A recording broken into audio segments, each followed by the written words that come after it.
Good evening, everyone, and welcome to the Board of Commissioners meeting for June 9th, 2014. It's wonderful to have a full house tonight because we have a lot of recognitions and awards for our very capable and expert staff members and service providers. First, I have a few short announcements to make before we begin. The first is that we are going to be removing item 1D under the consent agenda from the agenda entirely. Inadvertently, the wrong minutes were posted on the website, so we will approve those minutes at our next meeting. Secondly, I am presiding this meeting until 7 p.m. tonight, and after 7, Commissioner Higgins will be presiding. I have to leave for a personal commitment from 7 to about 8:15. The personal commitment is my daughter is graduating and receiving an award tonight, and for anyone who is a parent of a teenager, after all those challenges, you take the good when you get it. So I will be back. Thank you. I will be back when that's finished around 8:15, 8:30, and then I will preside for the rest of the meeting. Next, I would like to remind everyone that during public comment before and after the meeting, we have a soft 5-minute rule. We ask that all residents who come up to comment keep their comments to 5 minutes out of respect for everyone's time. Then with that, I'd like to invite public participation at the beginning of the meeting, which is offered for those of you who can't stay through the meeting and comment when the item that you're talking about comes up. Would anybody like to comment? Hi, Jill. Hi, good afternoon, everybody. My name is Jill Huntelman. I live at 102 Buckingham Drive. I just wanted to invite all the commissioners to the Garrett Hill 4th of July parade that is happening on Friday, July 4th this year. It's our 65th year tradition, and we're looking forward to having everybody come out. Just real quick for the community, for those that haven't heard of it yet, it's a great gathering where you can come enjoy a parade and then have food, beverages, games for children, et cetera, afterwards. So festivities start at 10:45 and around 2 o'clock. I also want to take this opportunity to let you know that we did a lot of fundraising this year. One event we did was with the Bryn Mawr Fire Company that helped us collect door to door. And then also with Flippin' Bailey's, we had a fundraiser, and they donated their space and food, and we were able to raise a lot of money for the parade. So again, we hope you all come out and look forward to seeing you there. Thank you, Jill. It's the best free hot dog you'll ever get, so I encourage you all to attend. Is there any other public comment? Hi, good evening. I'm Diane Edbrill. First of all, I want to say congratulations to our great law enforcement emergency service personnel. Sorry I won't be here for your honors.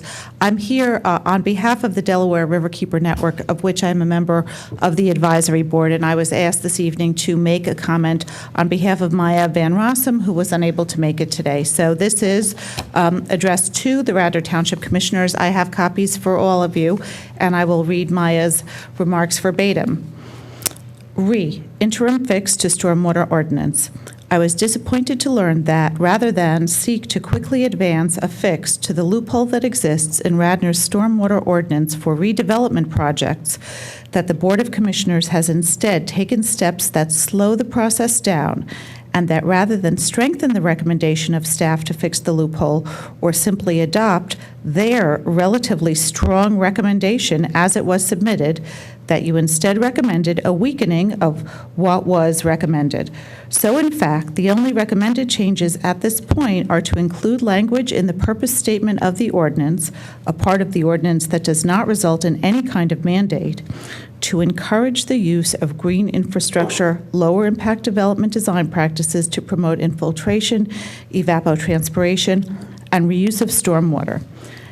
And that a mere 25% of the developed portion of a redevelopment site will be considered as meadow in good condition when determining how much runoff volume needs to be addressed. It is very disappointing that you wasted the time of our township staff and the cost of our consulting expert to recommend such a meager modification. On May 29th, Villanova filed for approvals for its project. It is imperative that you immediately pass a strong interim fix, like Steve Norsini recommended, rather than allow this loophole to go unaddressed or barely addressed as it is currently being proposed. Thank you very much. On behalf of Maya K. Rossum, the Delaware Riverkeeper. Thank you, Diane. Is there anyone else who would like to give public comment at this point? Okay, I'd like to announce that we had an executive session immediately preceding this meeting, and all commissioners were present. We discussed matters of personnel, litigation, and real estate. Next, we have the consent agenda. This is a list of perfunctory items that don't ordinarily rise to the occasion of needing debate or explanation, and we pass them all at once. However, if there is anybody on this board that would like to lift any of these items out for discussion, or if there's anyone in the public who would like to pull an item, please indicate so now. I'd like to pull out items F and G. These are resolutions 2014-56 and 2014-57. The reason I'd like to pull them out is I don't believe the value of the expenditures are stated in the resolutions, and I'd like to make sure that we get the values put in to those resolutions. Okay, any others to be pulled out? Can I I'll have a move the motion? approval of the consent agenda with item D, F, and G out. Is there a second? Second. All those in favor say aye. Aye. Any opposed? The consent agenda passes 7-0. I'd like to move the approval of resolution 2014-56 and 2014-57. Second. And I'll amend those resolutions to have the dollar amounts. Resolution F, this is awarding the capital lease financing proposal for the Packer piece of equipment. The value of that piece of equipment is $69,051.90. That's per year? That's per year for 5 years. Okay.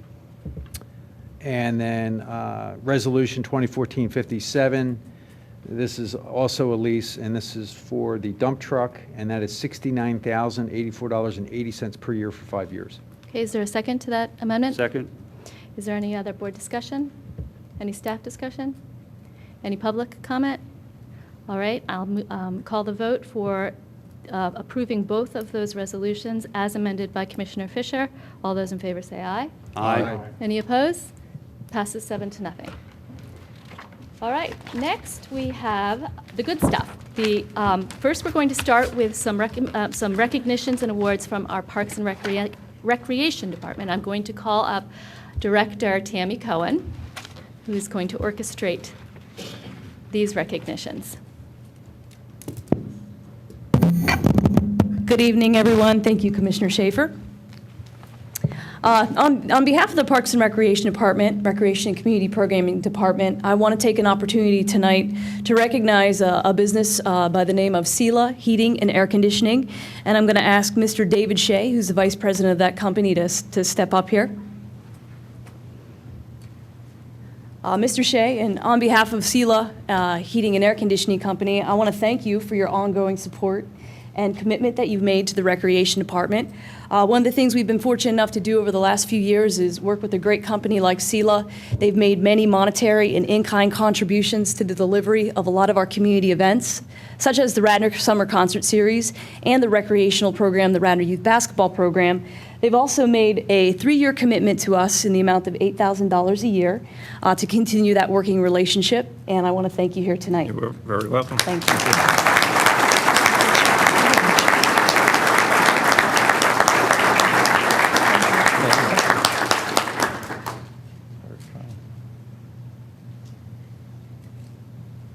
Thank you. Thank you. Thanks again.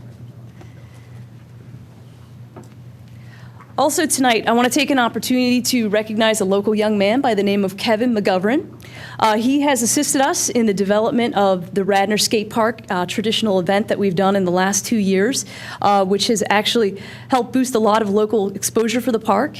And Kevin has served as a sound advocate for the park and has looked out for many generations of skaters. It's not common today that we've seen a lot of the older skaters that actually use the park, looking out for the wide variety of interests of a lot of the younger ages that take part in the park. Kevin helped us deliver 2 years of a skate park jam event that happened actually recently, just about a month ago. We had about 100 skaters that had joined us. And also Kevin has taken his time. He's developed a really great website on behalf of the park, which we're going to have up soon on our Township site. So Kevin, I want to take an opportunity to recognize you tonight and thank you for your efforts.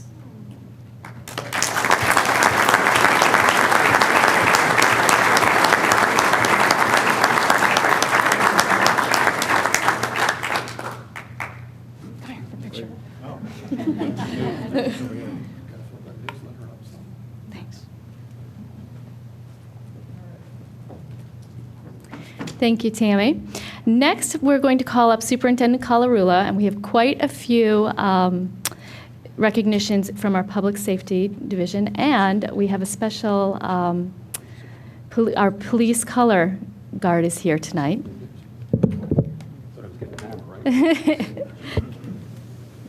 Madam President, with your permission, at this time, I would ask everyone to please rise for the presentation of the colors.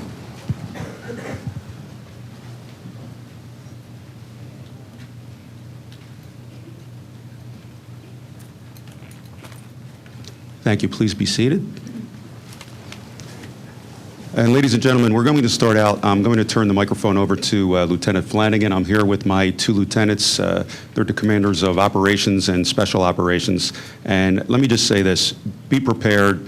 You're going to hear some tremendously remarkable, breathtaking stories, and I guarantee you, by the time we're finished, you're going to have goosebumps. So at this time, I'm going to turn the microphone over to Lieutenant Flanagan for our presentations regarding our K-9 unit. Thank you, Chief Colarulo. I ask the K-9 officers to please step up. Also, Amy Lacey is step up, part of our K-9 team, as we hand out the awards. This is a great story about a community. We're here to serve the community, the commissioners, the police, as you can see, the fire department behind us. But the community, in my opinion, came to the rescue in this event. We decided that we absolutely needed a K-9 program. The chief supported that decision, and so did the township manager. The commissioners were in full support, but they said, you're out of budget year. We need you guys to be responsible and handle this project. That was a pretty daunting task. The two gentlemen who I'm going to ask to come up to also help give out the awards are our steering committee, the guys behind what happened and why we have two K-9 units. We're up and running with K-9 vehicles, and we're going to be able very shortly to deliver state-of-the-art police service to Radnor Township. They're humble guys, and they didn't want any recognition, but without them steering the ship and getting the rest of the people who will be acknowledged shortly, we just wouldn't be here. And I'm going to simply ask Dr. Len Donato and Mr. Robert Archibald to come forward. Lieutenant Block.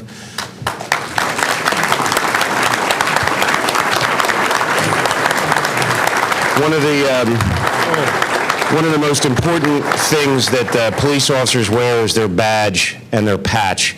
We're awarding these two gentlemen a well-deserved award and acknowledgement for steering our fundraising program for the Radnor Police K-9 unit, and we are extremely grateful. I'm not going to go on and on, but they have our patch, and we're forever with them, and thank you, gentlemen.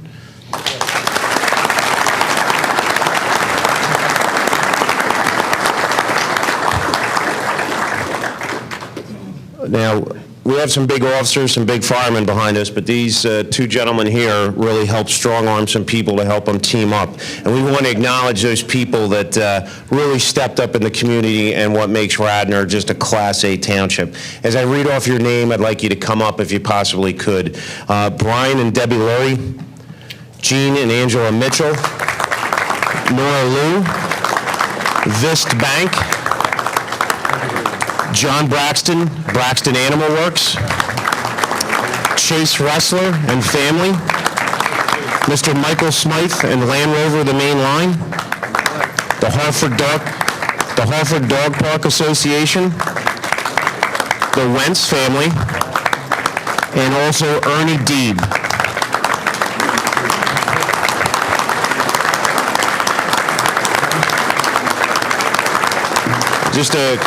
Just a real quick rundown. Brian and Debbie Lurie came out of nowhere. Arch put them on, and Debbie and her family scoured the community to get us awards for our great K-9 event.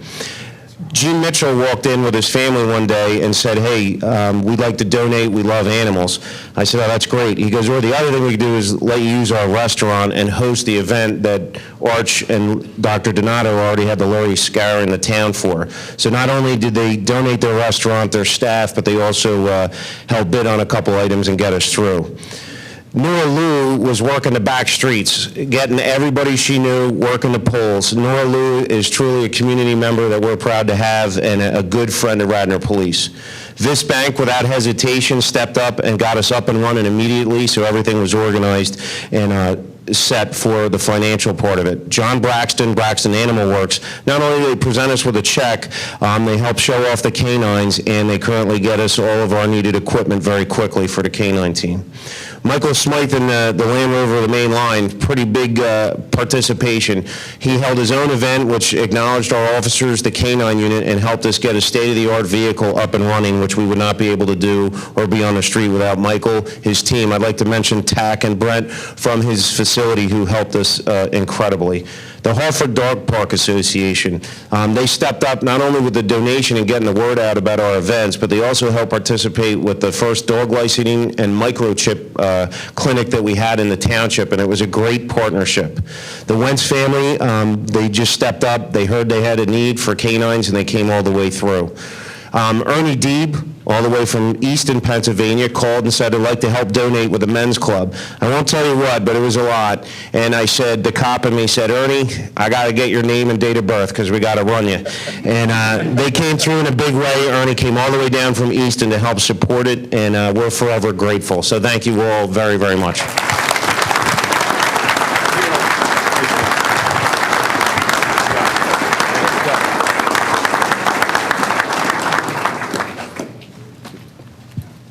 And I just want to say that our K-9 officers are getting ready to graduate bomb detection school in just a couple of weeks.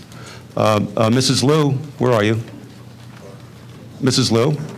I didn't tell you to go anywhere. Get back up here. Get back up here. And now I'd like to turn the microphone over to Mr. Robert Zinkowski. He's the Township Manager. Thank you, Bill. The superintendent of police and myself had the opportunity to be invited to Philadelphia recently to recognize one of our residents who had some tremendous success and has been recognized top in this area. So I'd ask if Dr. Ed Liu would come forward.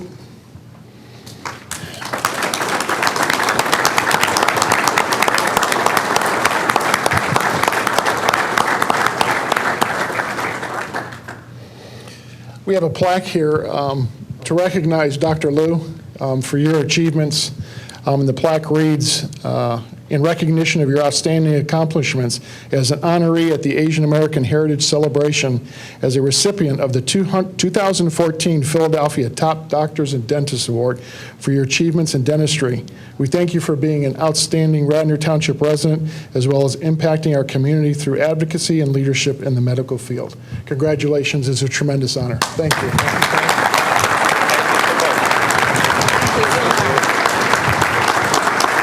Seems like I got a lot of people fooled. I don't deserve any of this stuff. I'm just a little guy. All I do is work in the trenches. Thank you so much. Thank you. Thank you. Thanks.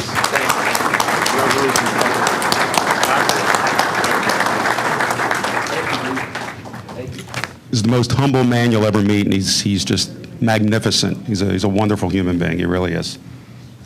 At this time, if I get my glasses on, I'd like to call up Mr. and Mrs. Chandler, please, and Officer Alex Janoski. There's an old saying that, it's a sad saying, but it's true. There's nothing worse in this world than the loss of a child. But sometimes, even with tragic events, it inspires us, and those events can become uplifting and inspirational. And that's the story you're about to hear right now. And I'm very proud of my officer, Alex Janoski, and you're going to find out why. Is Officer Daniel White here as well? Okay. I want to tell you what Officer Janoski did. Officer Janoski, when we got the motorcycle unit up and running, thanks to Lieutenant Flanagan and with the permission of the Board of Commissioners and the Township Manager, Alex was very enthusiastic, and he loves being on the motorcycle. And I'm just going to read this to you. Whereas Officer Alex Janoski was made aware of a terminally ill 3-year-old child, Braden Chandler, Mr. and Mrs. Chandler's 3-year-old son, who resided in Springfield Township, Delaware County, Pennsylvania. Whereas the child was recently on the Make-A-Wish Foundation trip to Walt Disney World, the family and friends of this remarkable child wanted him to have a memorable and exciting return home. Whereas this event would need to be a lasting impression for numerous reasons, and without hesitation, Officer Janoski came up with a plan of a police escort for Braden and his family. With a letter in hand and a couple of phone calls, Officer Alex Janoski came up with over 100 emergency vehicles that waited silently at the edge of the Philadelphia International Airport. Whereas at the Philadelphia airport on the tarmac, Braden and his family came to see the extensive motorcade. As the police motorcycles led Braden and his family, over 100 emergency vehicles traveled to their home, and a sea of community members stood at the house to show support to Braden and his family. Officers quickly disappeared as the family entered the home to rest and take care of their son.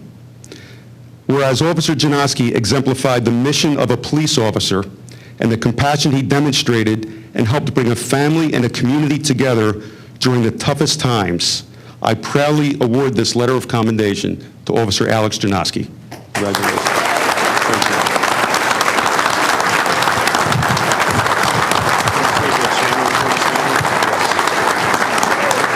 So would you like to say a few words?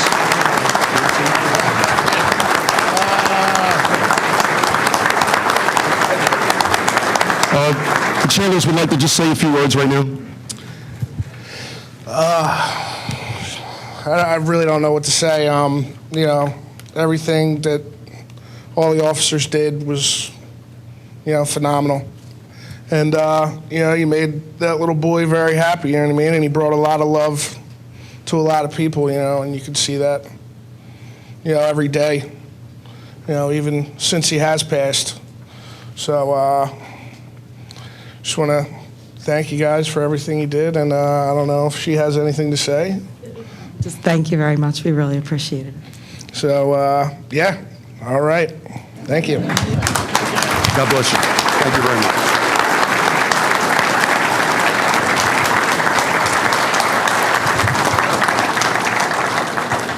I would now ask the following Radnor police officers to step forward. Sergeant Joseph McGuire, Officer Christopher Gluck, Officer Alex Janoski again, Officer Wood Hennix, and Officer Raymond Rodden.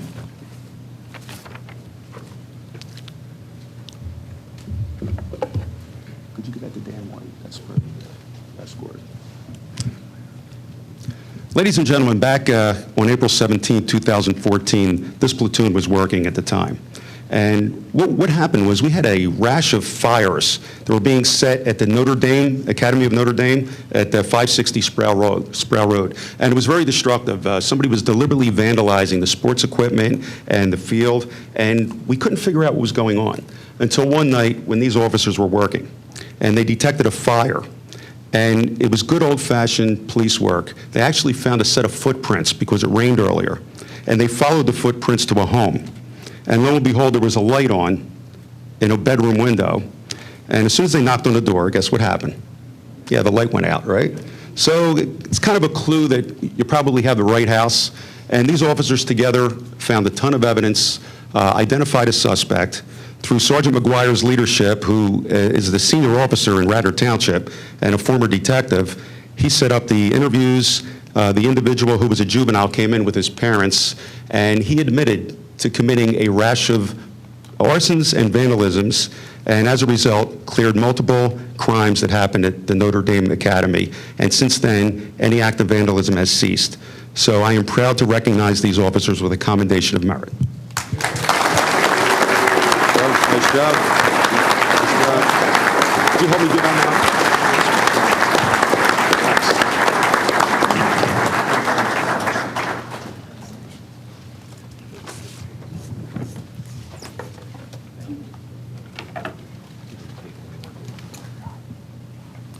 Get a picture?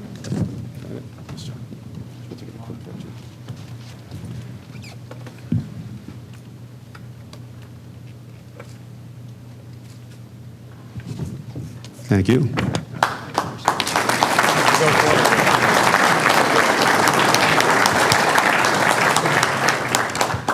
Remember, no pictures if I'm wearing my glasses, okay? Fair enough. All right. Next, I'd like to bring up a very special man and woman. They've been married for a number of years, Mr. Frank and Mrs. Charlotte Leone. And I'll explain about this individual. Mr. Leone is a veteran of 3 wars, starting with Vietnam and working your way up to the War on Terror. He participated in the Memorial Day Parade just a couple of weeks ago. Having said that, I'd now like to call up the following individuals. James Delaney, and I'd like you to remain after this award. Ryan McGuire, again, remain after this award. Virginia McGuire, Julia Muscella, David Panetta, you also hang around. Jody Riobioli, I hope I said it right. Philip Walker, and Brian Zimmerman. Brian, you also hang around. Well, what happened was Mr. Leone was participating in the Memorial Day Parade as he does every year, and like I said, he's a veteran of 3 wars, so he's a very valued member for us. Mr. Leone suffered a massive heart attack, and it was for the Radnor Fire and EMS crew. They brought him back to life. And they're being honored here now for keeping this married couple, a happily married couple, and to keep Mr. Leone with us, hopefully for another 40 or 50 years. So I'd like to commend the people behind us.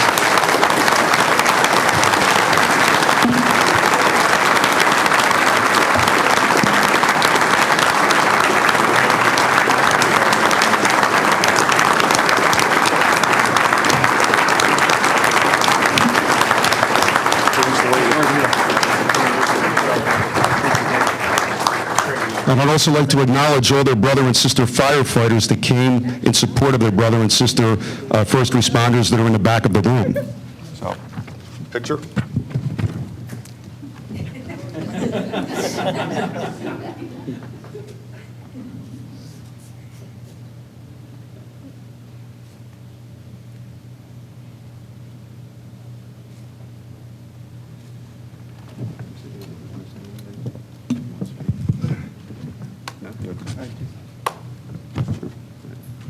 I just want to thank the Radnor, I guess it's the Radnor Fire Department. It's a very poor place to have an accident, but believe me, that's probably the best place. Thank you, sir.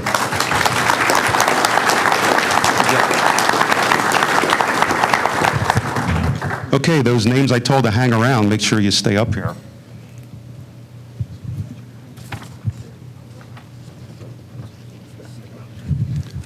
All right, I'd like to bring up a young girl, very sweet young lady, a 12-year-old girl named Na. Miss Na, you want to come on up? You can bring your parents up if you want to, if you're embarrassed.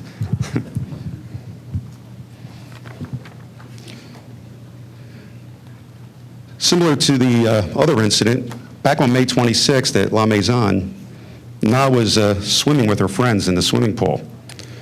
Just one little problem. What do you think that was? She doesn't know how to swim, right? And she almost had a severe tragedy for her and her family. So at this time, in addition to the first responders that are up here, I'd also like to have, I believe it's, I'll read all the names again. If you're already up here, just let me know. James Delaney, Joe McGuire, Mike McGuire, Ryan McGuire, David Panetta, Andrew Ventura, Brian Zimmerman. And then we have 2 civilians, and I'll explain the significance of these civilians. Maddock Callahan, who was the lifeguard on duty that day at La Maison, and Matthew Leeper. Is Matthew here? Mrs. Leeper's going to take it. Okay. We have his wife, Mrs. Leeper. Now, what happened was, when this young lady was in the swimming pool, we almost had a tragedy because she couldn't swim, and she was found at the bottom of the pool. She wasn't breathing, and she had no pulse. Well, luckily, the lifeguard was there, and luckily, Mrs. Leeper's husband, Matthew, was there, because they immediately started CPR and resuscitated her. And then the Radnor Fire and EMS, you can see how lucky we are to have them where we live. They responded, and they kept the life support going. And as you can see, there is nothing wrong with this young lady. She's perfectly healthy and fine, thanks to these people behind me. Congratulations.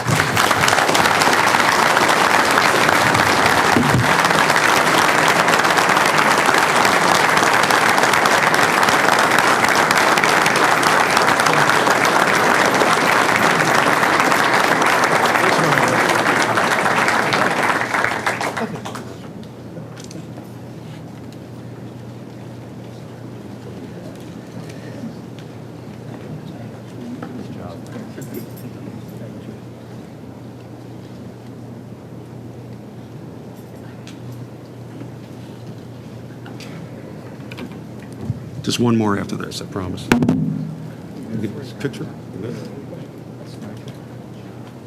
Right?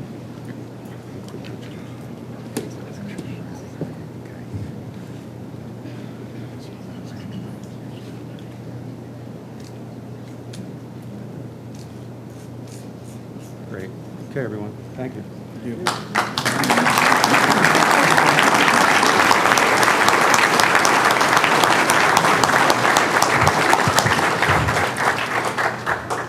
You're going to see a recurring theme with some of my officers. I'd like the following officers to come up. Sergeant Joe McGuire. For the third time, Officer Alex Janoski, Officer Christopher Gluck, Officer Raymond Rodden, and Officer James Gallagher. Lieutenant Flanagan is going to show you something quite disturbing, and it ties right into what these officers were confronted with. Also, we'd like to acknowledge a public works employee named David Wisniewski. Unfortunately, Mr. Wisniewski cannot be here tonight, but Steve Norsini is going to accept his award on behalf of one of his people. What basically happened? This was back on May 1st, 2014.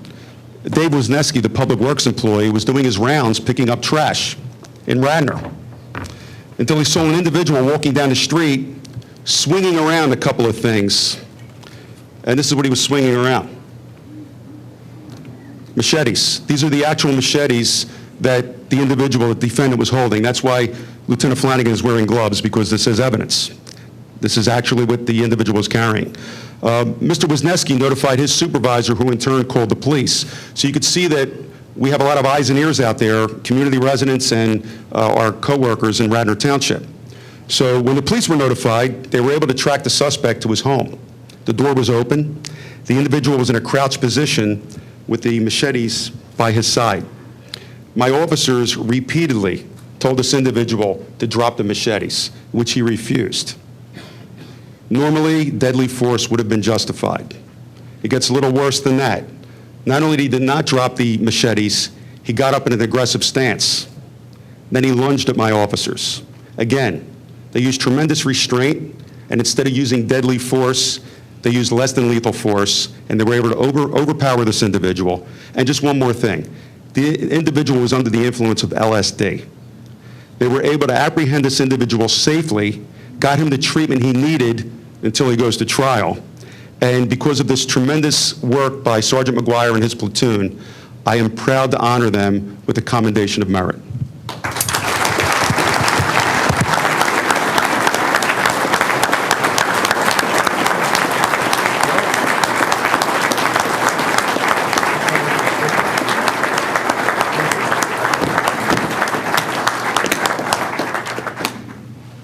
I just want to clarify one thing real quickly.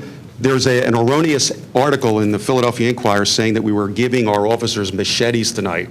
I'm not kidding. It's on Philly.com. That's not true. They misread the press release, just so you know.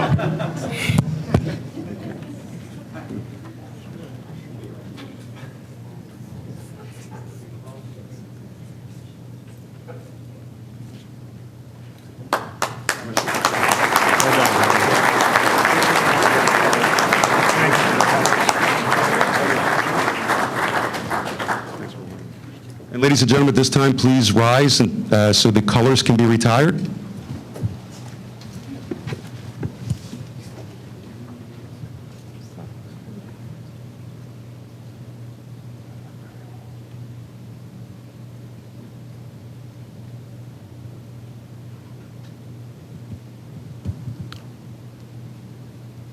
Thank you. Please be seated. I'll turn it over to the chairman. Thank you, Chief. Let us take a 60-second break so the room can clear.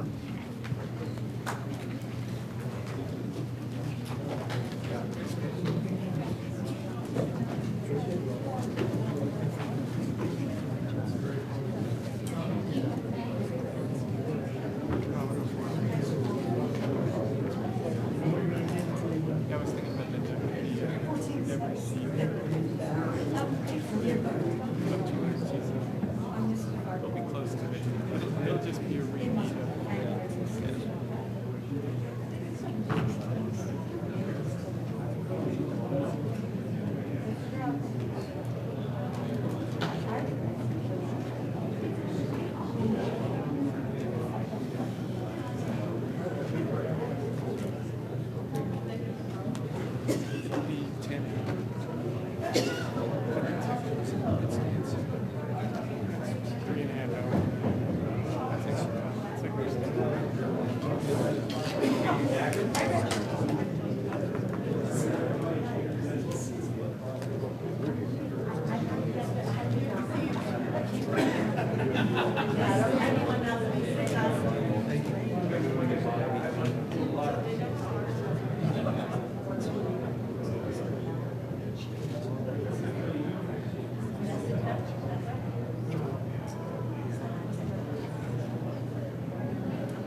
Good job.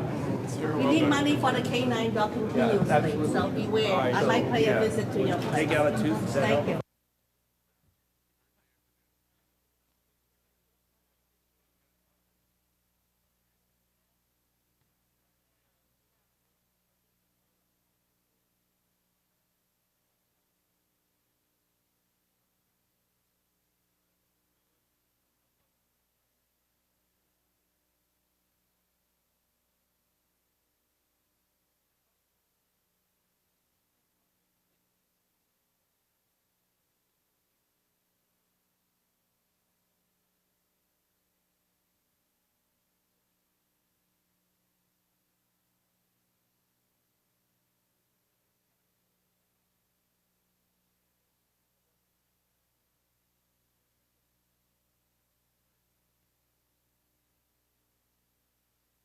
All right, let's come back to order.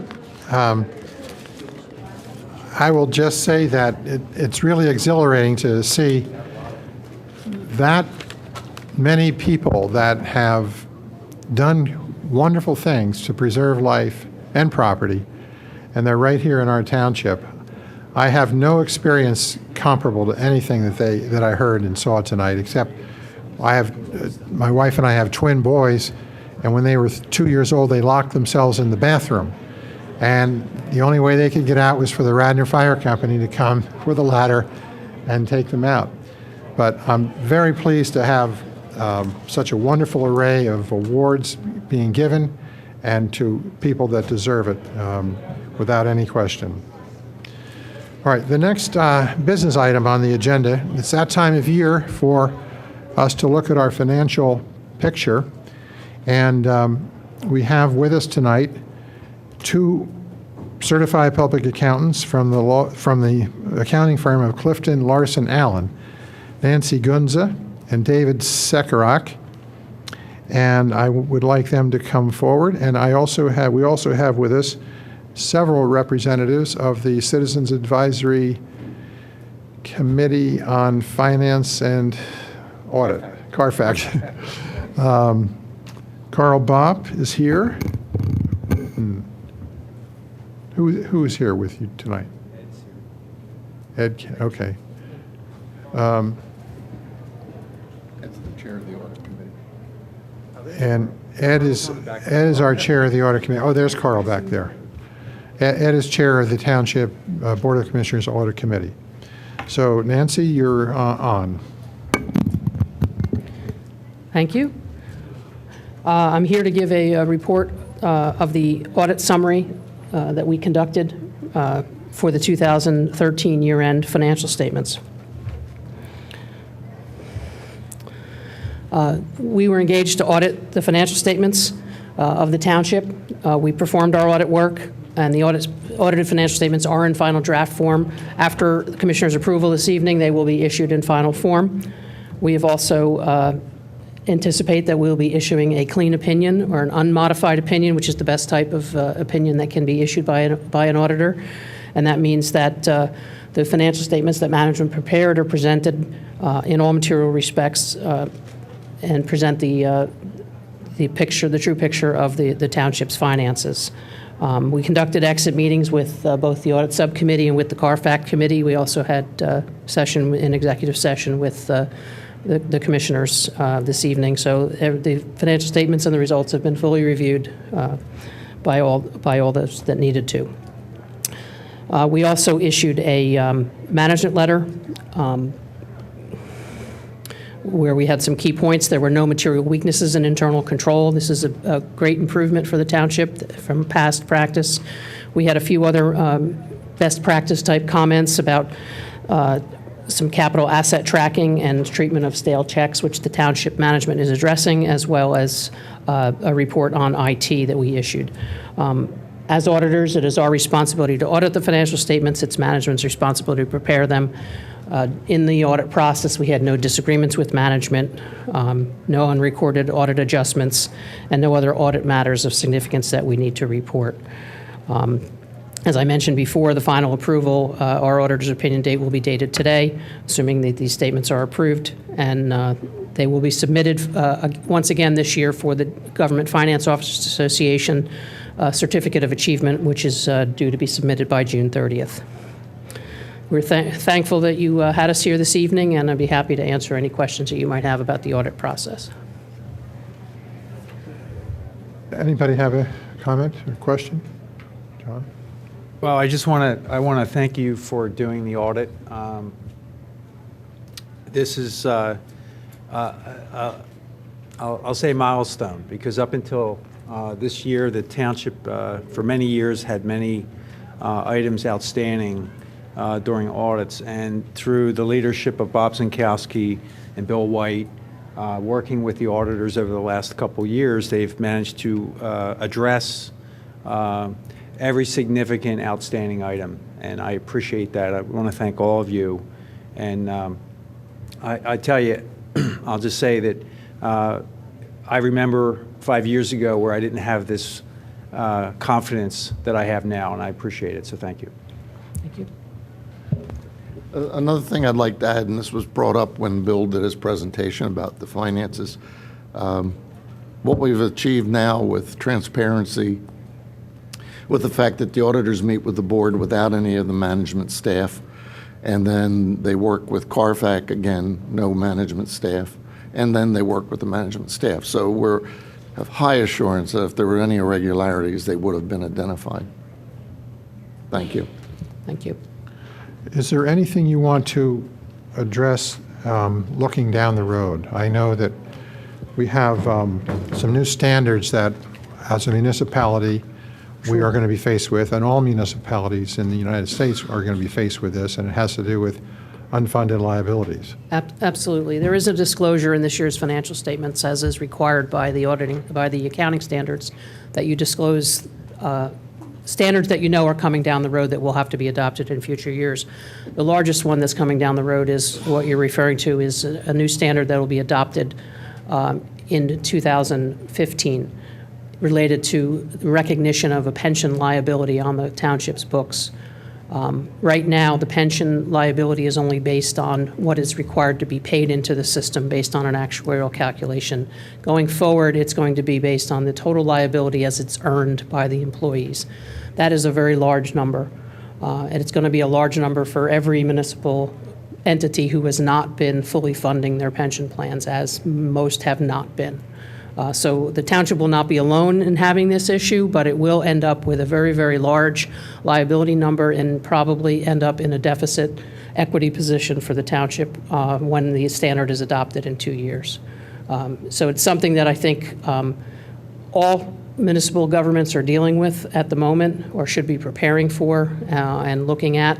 Like I said, the impact of that has been laid out in that footnote this year, so you can see it and prepare for it.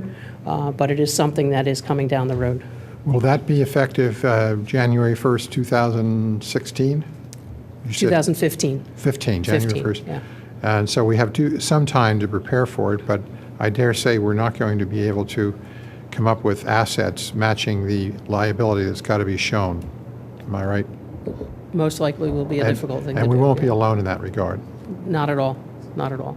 And it's an item that the rating agencies and others who are users of the financial statements are well aware of and are taking into account. The numbers that will be recognized on the financial statements are already being disclosed and have been disclosed for a number of years in the footnotes to the financial statements. But this new standard is going to require it to be recognized as part of the regular financial statements. Okay. Is there an anticipation of a ramification of this? I could understand how that would affect a company. Has anyone in your position or given thought to the ramification of reporting it the way it will be reported in upcoming years? Specifically, is it going to affect credit? Yes. What does it affect? Is the it's a concept that we're all aware of. What's the effect of us putting that information in print? Like I said, the rating agencies and those who have been evaluating financial statements are well aware of the standard. They're well aware, and they've already been evaluating the numbers, and in some cases have already been downgrading or changing credit ratings. based on the numbers that are just disclosed in the footnotes. So from that perspective, I don't know that there's going to be anything different unless the entities start don't do anything to address the numbers that are there. I think what you saw on the private sector when there was a similar change in standard back in the 1990s was a change in the way that companies gave out their pensions to their employees, so that they didn't have to recognize those liabilities. Basically, in the private sector, you went from having defined benefit pension plans to defined contribution plans. Whether that changes in the municipal sector remains to be seen. But that's an excellent solution. But the issue for the rating agencies really the financial position really won't have changed. So theoretically, the disclosure shouldn't affect credit ratings on the whole. that seems to be the way the consensus is right now. We'll see what happens when the standards actually get It's already a liability that, in our case, that the rating agencies already know about. It's a known, the numbers are known already because of the disclosures. It's just a matter of putting it in a different place. As you know, we've actually taken steps towards this. Do you see that in many other communities? Not all of them. Some of them are. Some of them are and some of them aren't. Some of them don't have the capability to do it. Right. So it is all over the board, but there are very few that are 100% funded. Thank you, Nancy. You're quite welcome. Do the two members of CARFAC want to come forward and say anything? Carl and Ed? Anything to add? But many thanks to CARFAC for becoming part of this process. The Board of Commissioners a couple years ago decided that it would be best to have a committee of highly credentialed financial folks to be part of the process. While some of us have financial understanding, there's really no substitute for the CARFAC committee. And I really appreciate what all of you do. You spend a lot of time doing this, so thank you. I think we also ought to recognize Bob Tate. I know you mentioned Bob Zinkowski, Bill White, but I know Bob Tate, the Assistant Finance Manager, has had a role in what we produce. Thank you. Thank you. I'll move the approval of Resolution 2014-55, accepting the 2013 Independent Auditors Report and audited financial statement as recommended by CARFAC. Second. All right. Is there a discussion amongst the commissioners? Is there any comment from our management, either side? Is there any comment from members of the public in the audience? I don't see any, so I'm going to call for the vote on the motion. All those in favor say aye. Aye. All those opposed say nay. And it passes 6-0 with Commissioner Schaefer absent. Thank you. Thank you.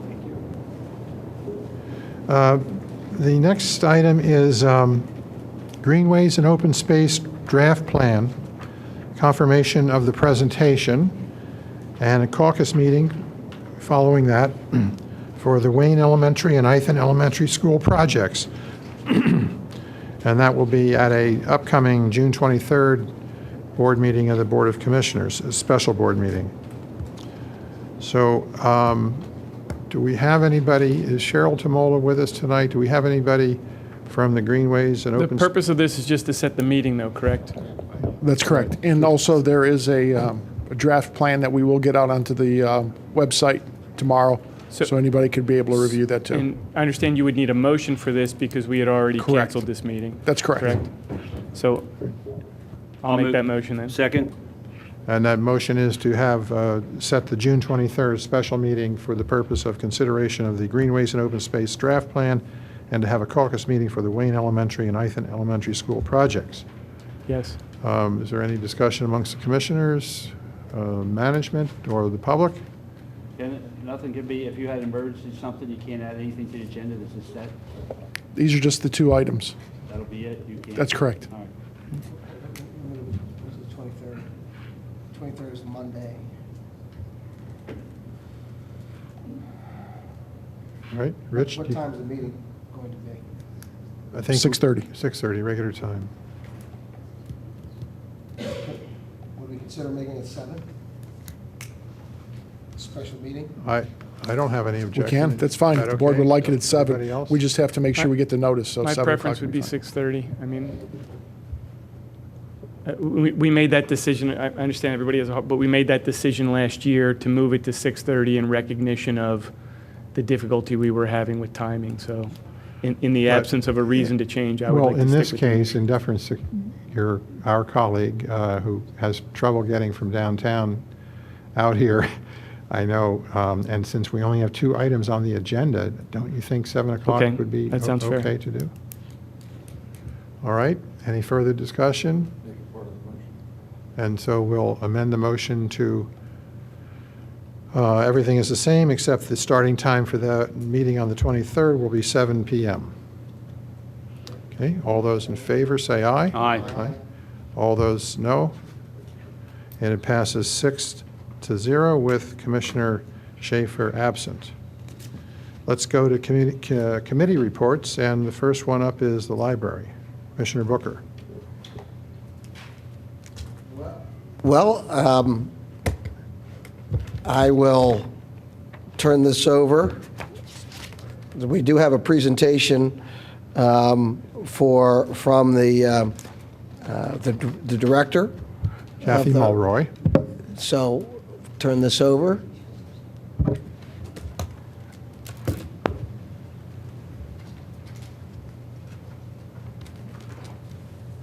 Director of the library, Kathy Mulroy. Thank you, Commissioners, for having me here this evening. I appreciate the time on your agenda, and I'll be very quick. First thing, I would like to thank you for your support, obviously, ongoing, but in particularly in 2013, which I know has continued, the budget for you has continued to be a difficult one. And I am here to present to you our annual report up to the community and to this board of what we did in 2013. Now, I know for me that seems like a million years ago, but it takes a while to put all of this together. Our audit will be complete, has been completed, but has not yet been presented to the board of the library board. So as soon as it is, a copy of the audit will be going to Mr. Zinkowski and to Mr. White. What I want to present to you is a copy of our annual report, which will be going up on our website tomorrow. You get the first shot at it. My board saw it first, but you get first shot. A copy of a summer reading T-shirt, because this year our theme is Fizz Boom Read, and I figured y'all are a real sparkling person, so you'll love to wear your bright green T-shirt. We did check with Mr. Rice. We did check with Mr. Rice to make sure that you could accept the T-shirt, and you can. We also have for you a copy of the brochure, the flyer about the fundraiser we're doing June 21st at Margaret Crow's Restaurant. We hope that you can join us. So, one for each of you.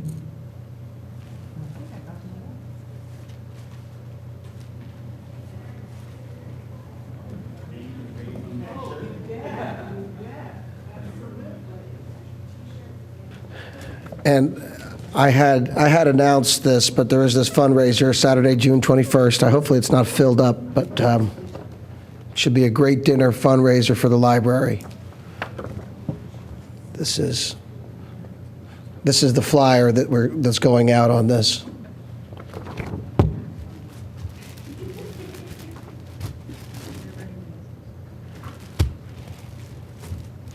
How did you know what size that I would take?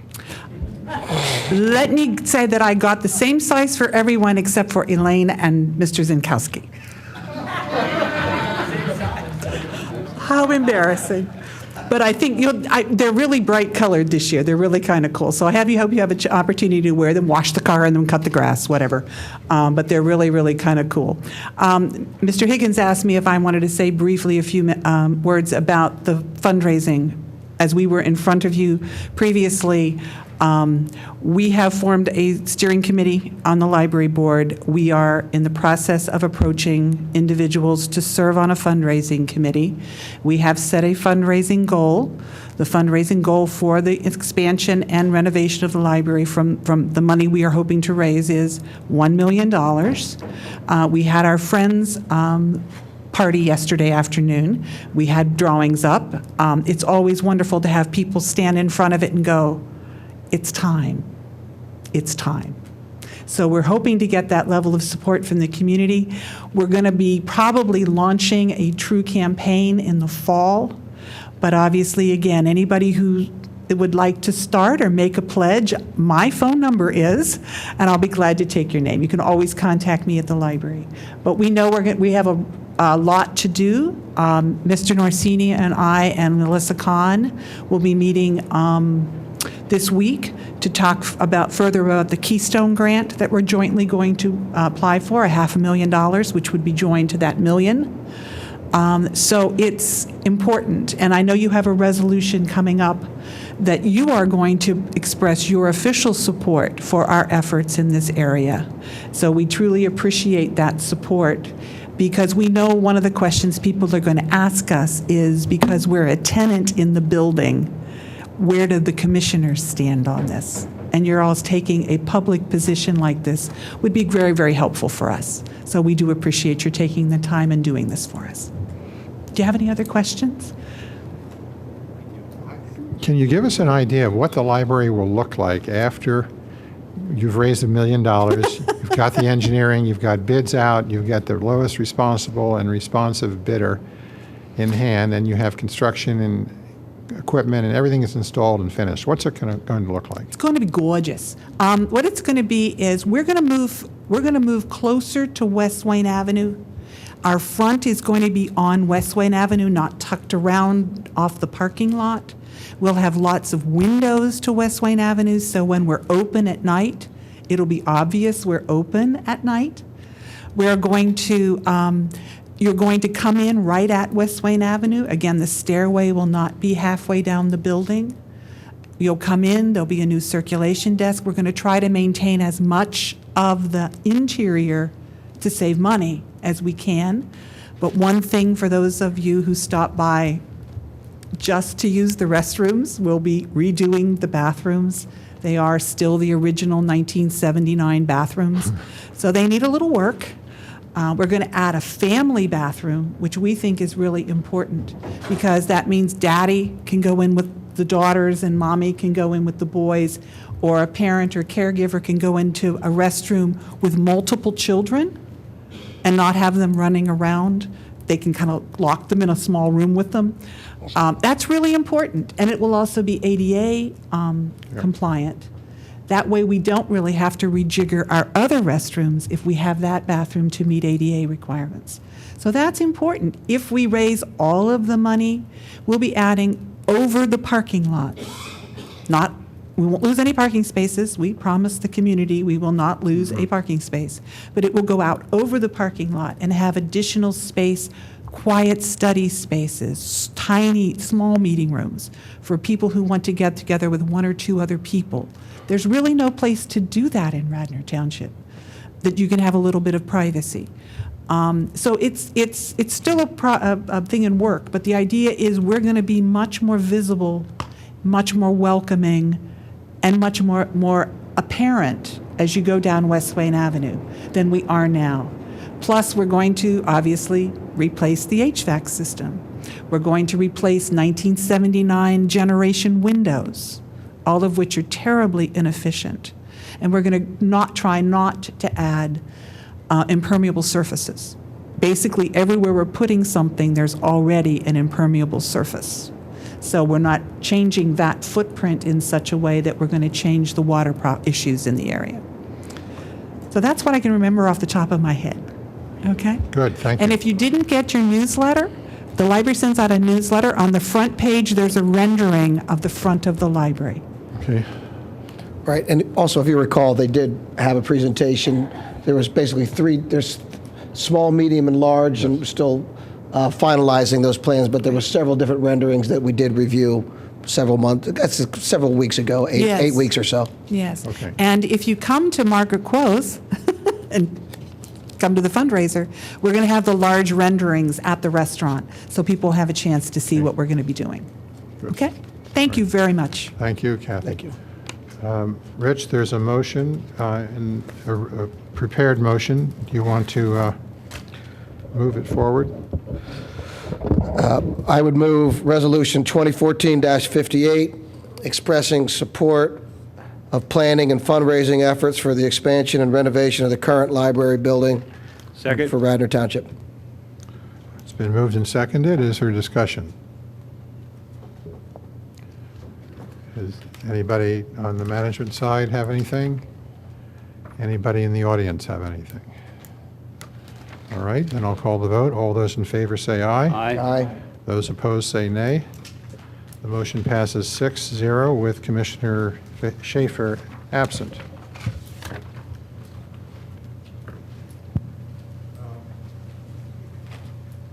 The next item is Personnel and Administration, and that's Commissioner Fisher.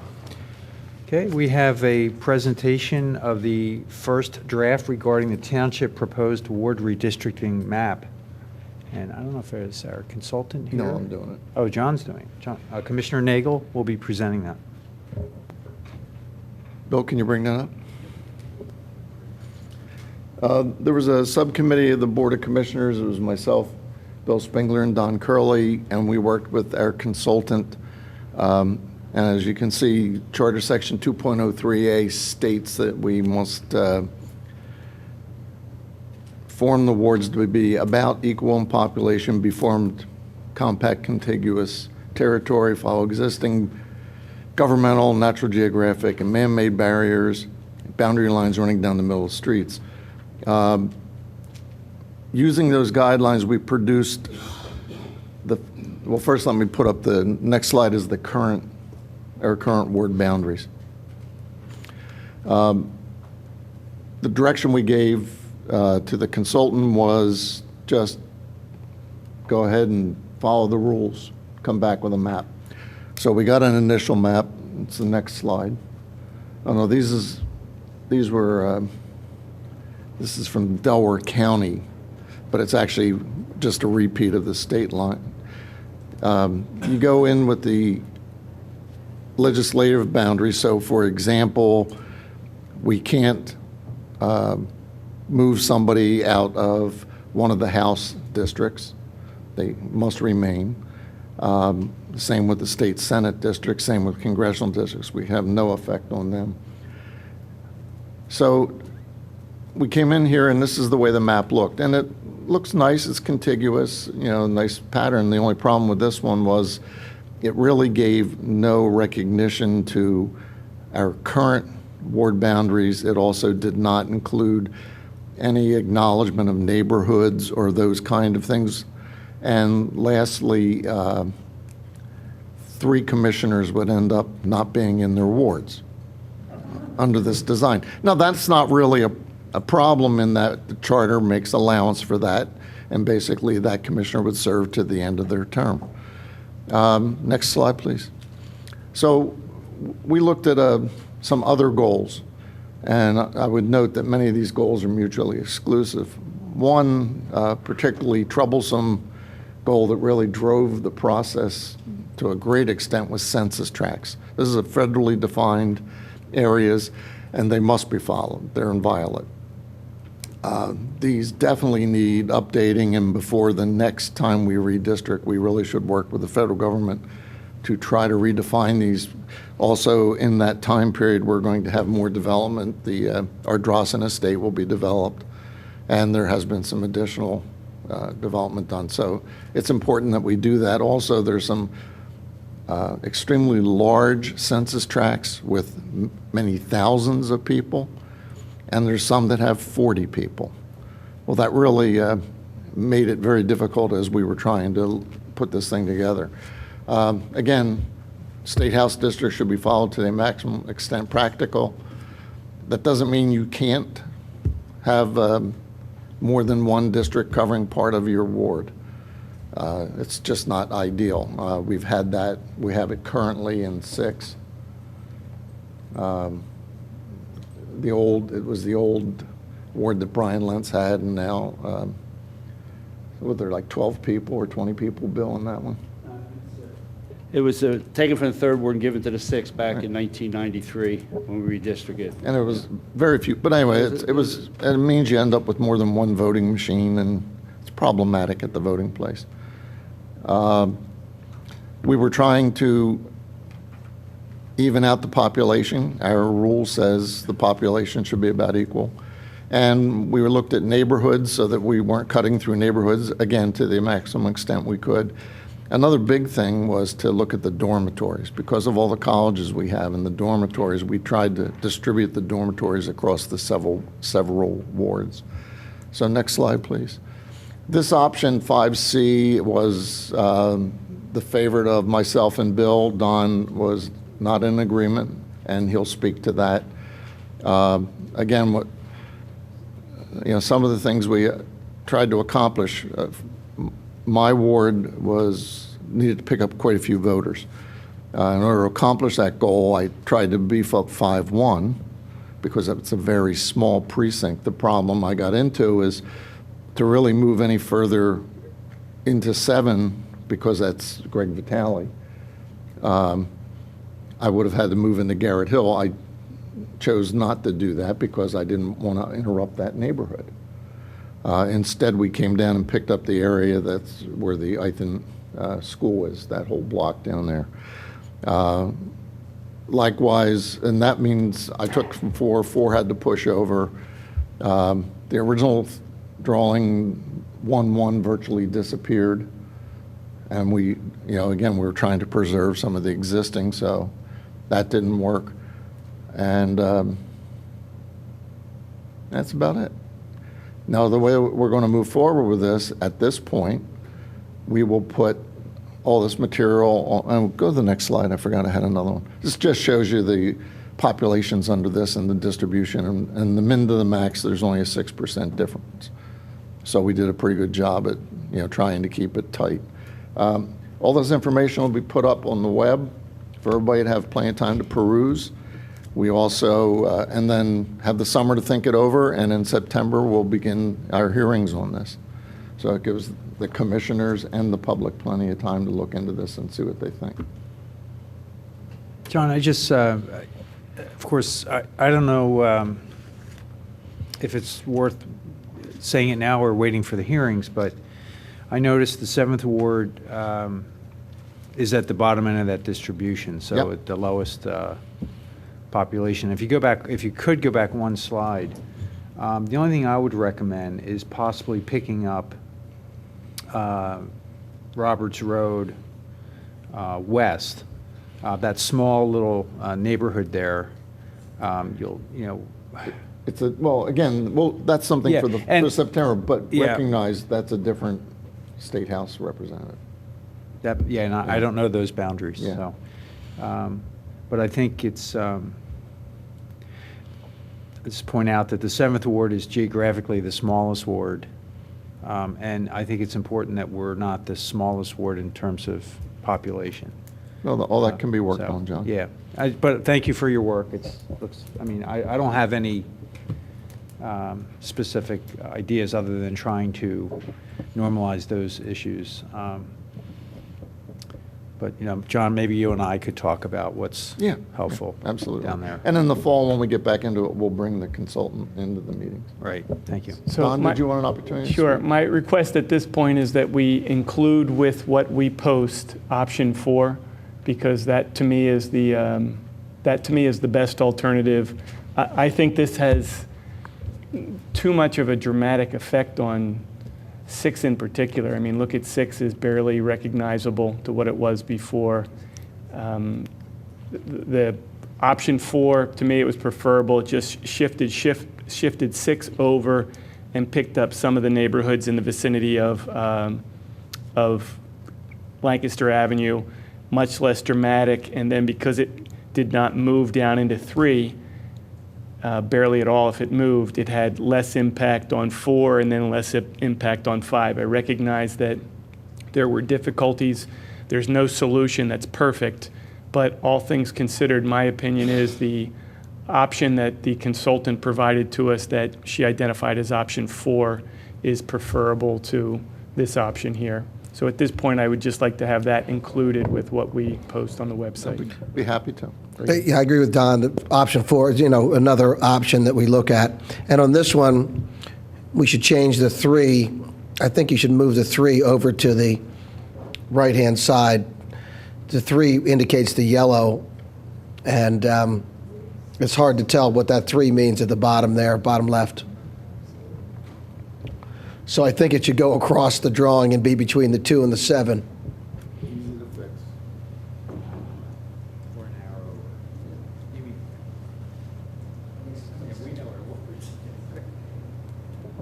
All right, any other comments from the Board of Commissioners? From staff, is there any comment? Steve, do we have stormwater on the agenda tonight? It's on my agenda every evening, Commissioner. Really? Really? This is a test of the roof, I think, tonight. Is there anybody in the audience that would like to comment on this very, very preliminary presentation? All right, then I don't know, I guess we do need a motion here. We don't need a motion? No. Okay. Thank you. John? So that will be, so where will people be able to see that, and how will that be communicated? We'll put that up on the website tomorrow. Along with option 4? Put all of it up. Right. And do we want to send that out to people or anything? No? All right. Under Finance and Audit, I will move Ordinance 2014-05 to adopt and amend Chapters 4410, the fund balance policy, and 4411, the non-recurring revenues. Second? And just to clarify, this is we introduced this previously. Yeah, so we introduced this a few meetings back. This is raising the fund balance level from 15% to 25% to recognize the incredible swings in revenue that the township receives as a result of Act 511 taxes, business privilege tax, and other taxes in that group. So it's been recommended to us from staff, Bill White and Carfax, and it's generally a good principle to follow. So I don't have any further comment, except I think this is moving us in the right direction. I don't remember the numbers exactly, but I think we saw a swing in those revenues as much as $6 million from the peak to the minimum before the recession, through recession, and recovery. And this township relies heavily on Act 511 revenues, and meaning that they're about 1/3 of our revenue stream. And if we don't have enough of a cushion to carry that variation, we could get into some significant cash flow issues in any given year. So this is a very good policy, in my opinion, to address that. And we also learned tonight that we have a lot of unfunded liabilities that will start to occur and show up on our balance sheet as a normal liability. Increasing this asset will help offset those liabilities and will help us maintain a good bond rating and keep us fluid. So thank you. I see it as a great addition to our forecasting ability. It's a good forecasting tool. Bill, do you want to comment on that? Yeah, I don't have anything else to add unless you have more specific questions. Maybe one thing is if you follow, and this is something that Carfax worked with the administration on when we were developing this, is going to the best practices as GFOA recommends and using the tools that are out there for us to follow, not just from GFOA, but from Moody's and from other municipalities who have been recognized for their fiscal management.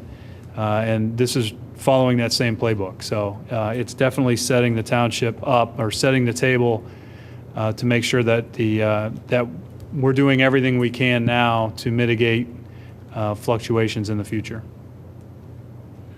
Right. Is there any other? Yeah, so what is the net effect? Review again for me the percentages that we're going to increase.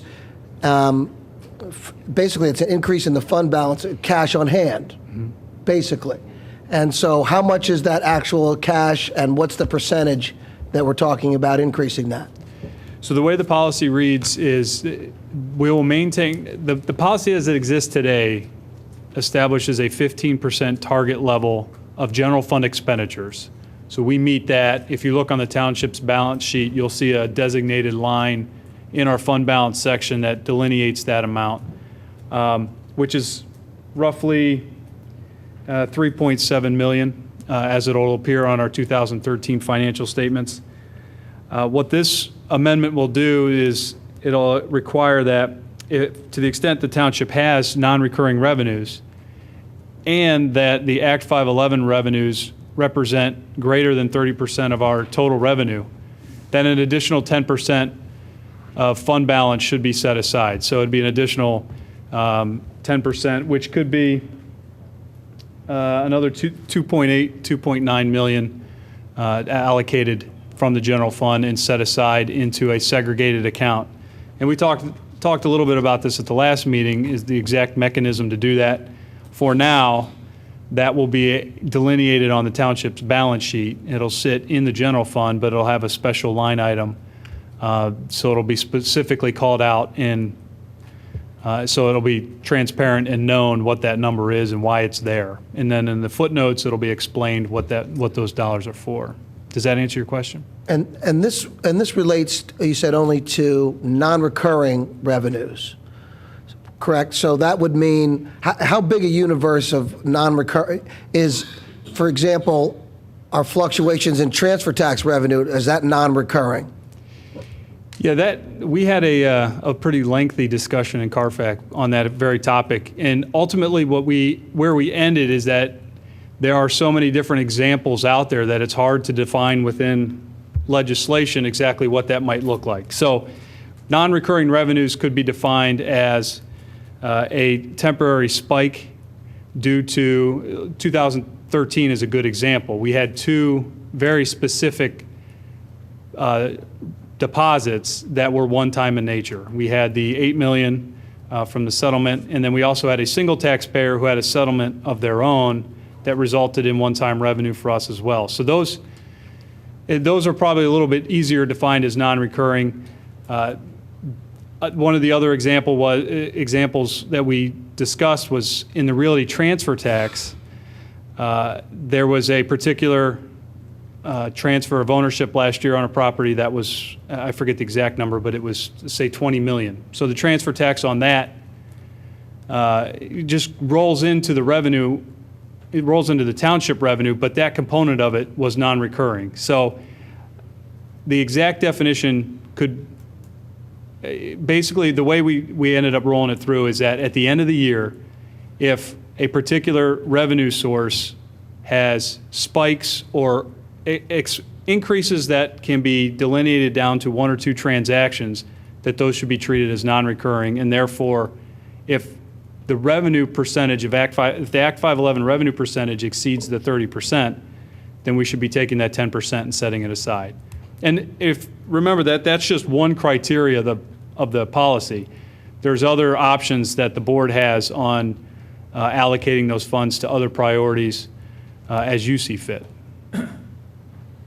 Well, I think that my concern with it is that we don't want to have more of the taxpayers' money than we need. And I'm always against bloated or artificially high reserve funds.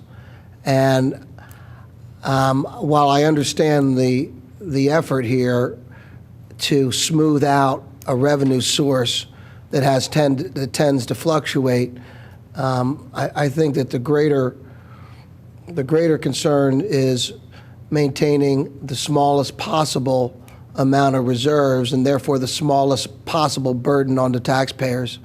And I guess my other point, last time we talked about this, is even if this is a good policy, which I don't really disagree with the policy, why are we making it legislation? And why don't we can make this policy and we can adhere to this just as a policy. It doesn't need to be so strict as we're making it here. And I worry that in some time in the future that this might hamstring the commissioners and what they'd like to do. They can If change I it by could- 4 votes anytime they want. Mr. Chairman, if I could, just, we had a very similar discussion when we were stepping through this, when we were developing this.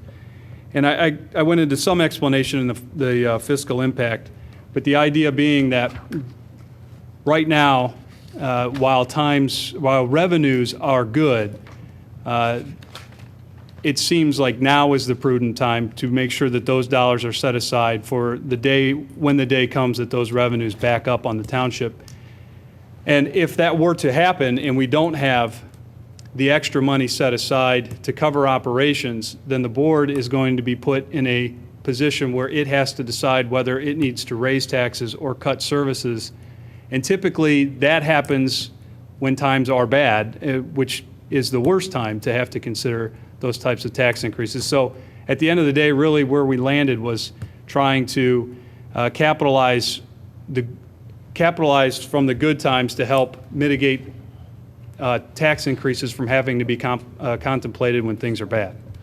Do you think, and John also made the same point you just did there, Bill, is this really intended to cover an operating budget item? I think that this seems to be really kind of a fund balance item, that this would never really be to the point where we would need this for ongoing operating expenses, or do you anticipate that that will in fact be the case? It could be. It's an option. As I stated in the legislative summary, it's basically an insurance policy that buys time. It either buys time for an economic recovery. You go back to 2008 and 2009 for Radnor Township, the revenues decreased dramatically in 1 year, but then the very next year, they started to recover right away. So a policy like this, in that scenario, would buy the board enough time from having to raise taxes in those 1 or 2 years where revenues are down. If it's a prolonged,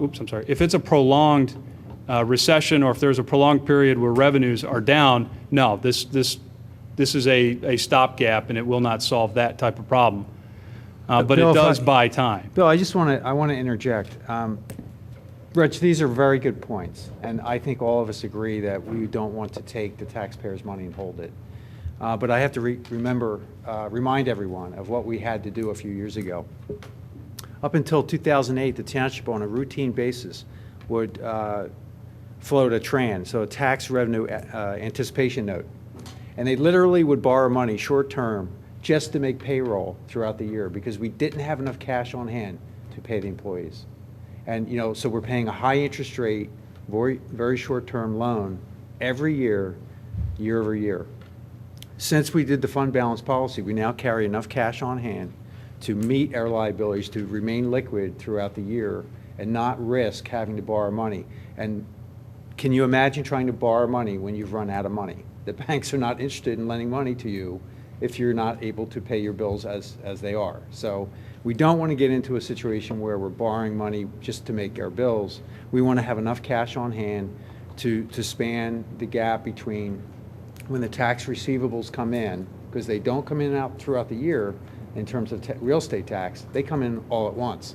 So we have to think it's a little bit different than business. In business, your revenues are more smoothed out, your expenses are more smoothed out, but in the township government, it's lumpy, right? You really don't have a lot of control over that. So, I appreciate the questions, but I just want to make sure you know the history. The history was we were borrowing about $1 million every year, repaying it within a few months just to get ourselves through the year. Well, again, I think that the concerns I understand, and there's the arguments I understand on both sides. Again, I think that this is better as a policy rather than legislation, though. So, Bill White, I had a question. What's the guidance on us that constrains the balance of the budget? Are we allowed to go out of budget out of balance for one cycle, multiple cycles, as many as we want? Yeah, as adopted, the language in the policy would dictate that if the township were to fall below the 15% target level, it would have to, within a year, develop a strategy for replenishing those. So my question, though, is about if we anticipate the situation where the revenue is down and we want to tap into this fund, are we required by forces outside of beyond the township to have a balanced budget? Are we allowed to go out of budget multiple years? What's the guidance or the limitations on us? It's our charter. Yeah, our charter dictates a balanced budget. And then it would be this policy that sets forth how you recover if you're out of balance. So then this becomes a mechanism for that we don't realize revenue. It isn't like we're going to use this to plan 3 years in advance that we're going to have a budget, a structural deficit in the future. This is to respond to revenue shortfalls the way we had them a few years back. Yeah, that is correct. Very good. Remember, a couple years ago, our budgets actually were deficit budgets, but we used general fund balances to make them up. So it serves a lot of purposes, because otherwise we would have had to either raise taxes or cut services. All right, is there any other commissioner comment? Did we have a motion to introduce this? And I second. Second, okay. Is there any comment further from management? Is there any comment from the members of the public? All right, then I'm going to move for the vote.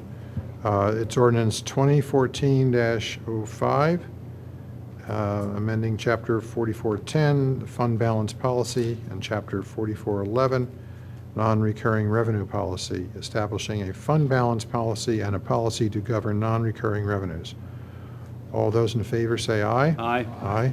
All those opposed say nay. Nay. The motion carries 5-1 with Commissioner Booker opposed and Commissioner Schaefer absent. Let's move on now to anything else under community development? Further report. Under finance and audit. Let's move to community development. Understand there's going to be a presentation, correct? Yes. Very good. Commissioner Curley, if I can just introduce the two individuals that are here tonight from RITU. As the board recalls, the board authorized a retention of a planner to look at the PLO zoning for the biomed site, and essentially their task was to take what's currently in your zoning ordinance in that district, which really only lets you develop that tract for two principal uses, either office or lab, and then to put essentially a maximum build-out scenario under the current zoning. So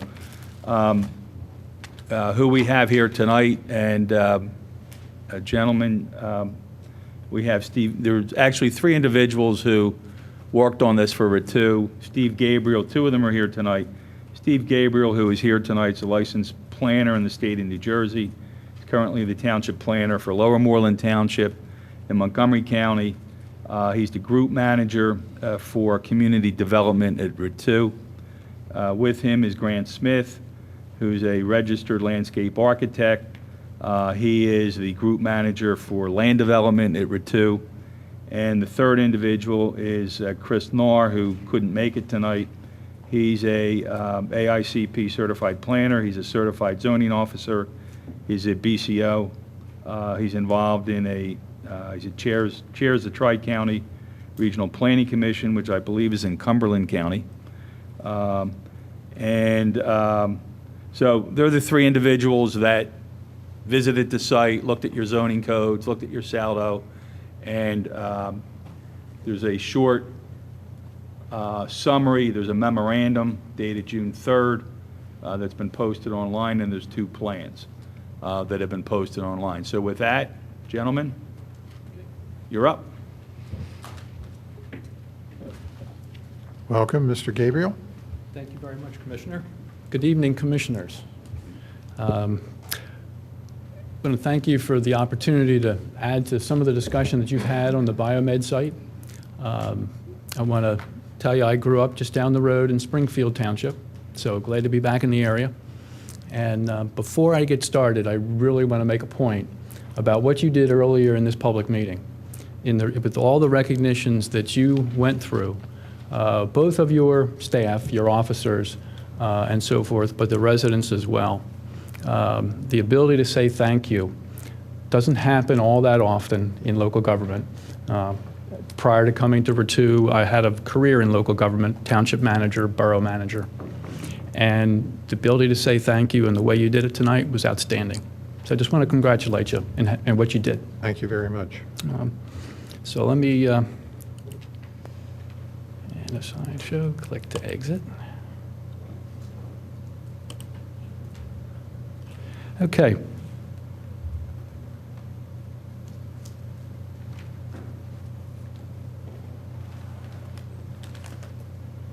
As your solicitor described, we are Ritu Associates. We're based in Lancaster County. We have 9 offices in the state of New York, Pennsylvania, Ohio, and a small office in Colorado.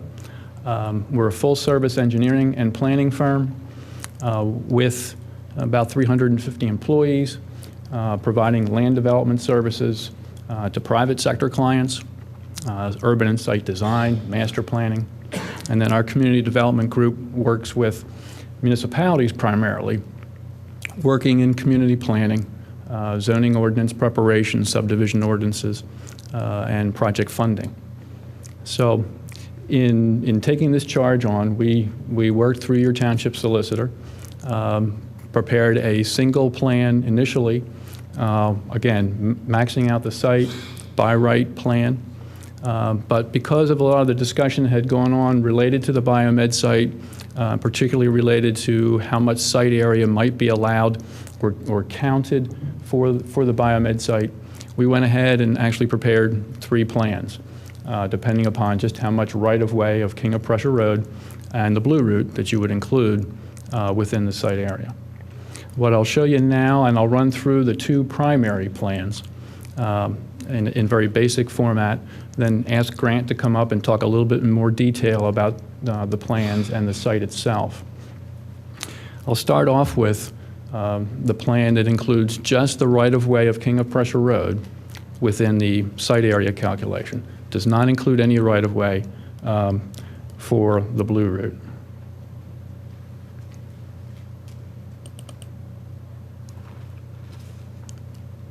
And I lied. That one includes the Blue Route. Come on, guys.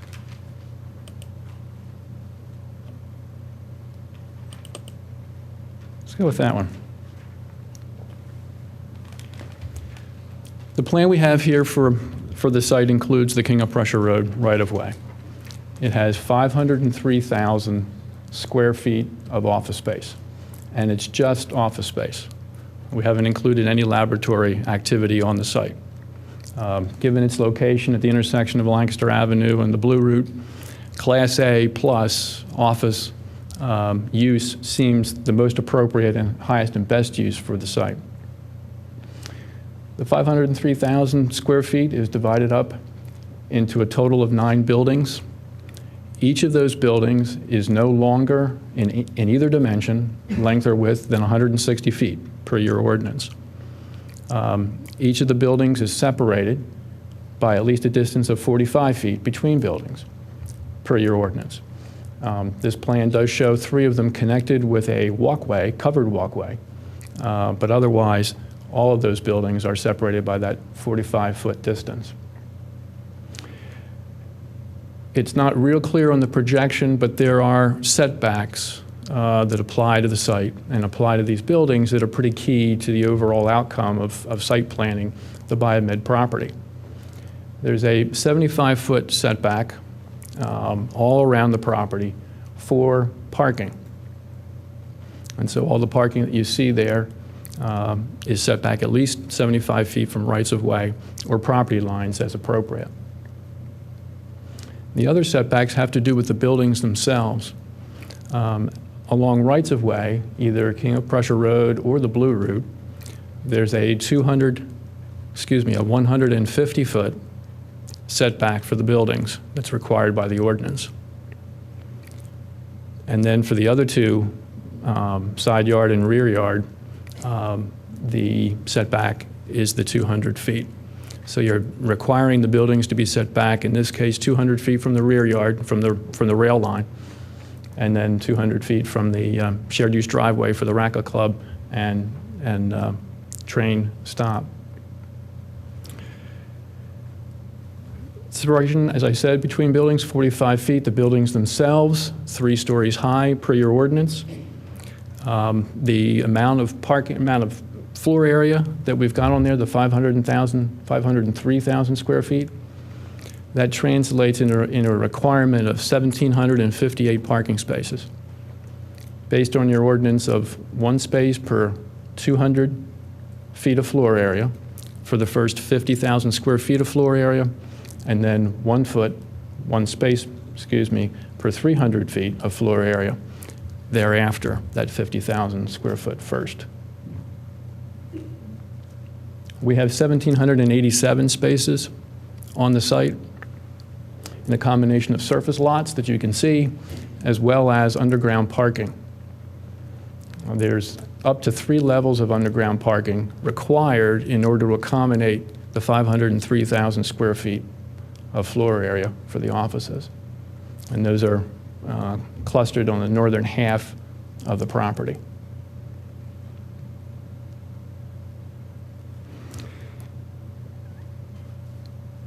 That's the rundown of that site.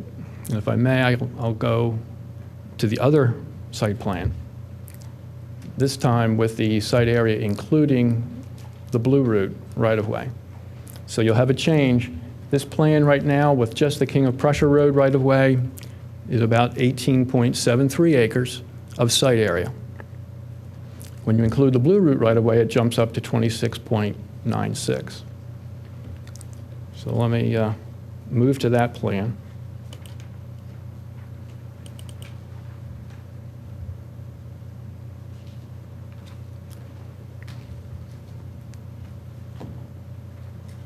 And when you look at this plan, this includes all the rights-of-way, King of Prussia Road and the Blue Route.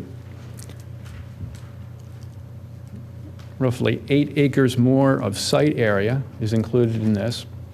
What you also may note is the plans are the same. We're showing the same 9 buildings in the same locations, the same 503,000 square feet of floor area for the offices. The setbacks are the same, the separation distances between the buildings are the same, the heights are the same, the number of parking spaces required and provided are the same. And the reason for that, we had explained in our memo, is that what constrains the amount of building coverage that you can put and the square footage of space are really 2 primary factors. One is the setbacks that are on the site, or that apply to the site. They confine the area within the building envelope within which you can place structures. And then the height limitation at 3 stories then constrains how big those buildings can be. So it dictates essentially 3 floors of office area and a certain amount, length and width, of horizontal space within those buildings. When you add in then those separation distances, you pretty much have filled up the building envelope within the setbacks with as much building as you can, and regardless of how much site area might be discussed, in this case, at least that size site, the setbacks are what define your buildings and your footprint of buildings, your building coverage. That area within the setback, between those setbacks, is probably, it's a little over 30% in the first site plan, where we only include King of Prussia Road right-of-way. In this plan, it might be 20 to 25% of the site area that fits within that building envelope. So even though your ordinance allows you up to 30% building coverage, you can't get there based on these setback requirements. So those setbacks define how much you can place on there, and it's the same in any scenario, with all the rights-of-way, with only King of Prussia Road right-of-way, or even without any right-of-way being included in the site area calculation. So those are the basics of the two site plans. When I have Grant come up, because his guys put together these site plans, and he can talk a little bit more about the details of the plans and maybe a little bit more about the attributes of the site. The site is, as you would all know, strategically is a very important, very highly visible site in the Philadelphia region. It's a top flight site as far as Radnor Township goes. As Steve pointed out, no matter how much land we add to the equation, if it's not buildable land, then it extends the building window itself beyond the approximately 6 acres that is encapsulated in that building window. The ratios change, and we start at 30%, and we work our way down as we get towards 27 acres. We're down around 22%, but we're still constrained to that same boundary. Those boundaries are somewhat deep, and those setbacks are long distances in every direction. One of the really magnificent things about this site is its elevation. When you're driving Lancaster Avenue or you're driving on the Blue Route, this site kind of sits up. This is actually something that's highly recognizable. Because of that, it's extremely valuable. From a visibility standpoint, when I drove down Lancaster Avenue, I came in, when I first came in to look at the site, I did not come down the Blue Route. I came in Lancaster Avenue from the west, and I looked up and went, holy mackerel, this thing sits way above the road. It's on a really nice pedestal. If you know this site, I'll say the western 40% of it is high, or the northern part of it is a little higher. As you get up towards the railroad station, it's a little higher up in that area. And then it kind of drops down onto a second plateau. But those two plateaus really set up a really nice combination in there that helps us put parking underground on this, which is absolutely needed if we're going to make the make it comply to the ordinances, because we're going to have about half of our parking underground on a property like this. What we don't know is what's under there. Do we know if it's solid rock or not? It's probably a good idea that if you go down 30 feet for three levels of parking, you're probably in rock. And that was not our challenge. That was not our charge here. Was not to look at what was economically feasible. Let's talk about what's feasible by the regulations and by the physicality of the site. So at 503,000 square feet, without either impinging on the side yards, raising the height of the buildings to accommodate, say, a fourth floor, which this would imminently do. You have some buildings in the neighborhood that are 4 stories. This is what we're constrained to. We did keep the exact entrances on King of Prussia Road, the little side entrance that goes in from the railroad station parking lot, and the back loop road that comes off close to King of Prussia and Lancaster Avenue. We kept those exactly the same. The other challenge on this site, obviously, is going to be stormwater.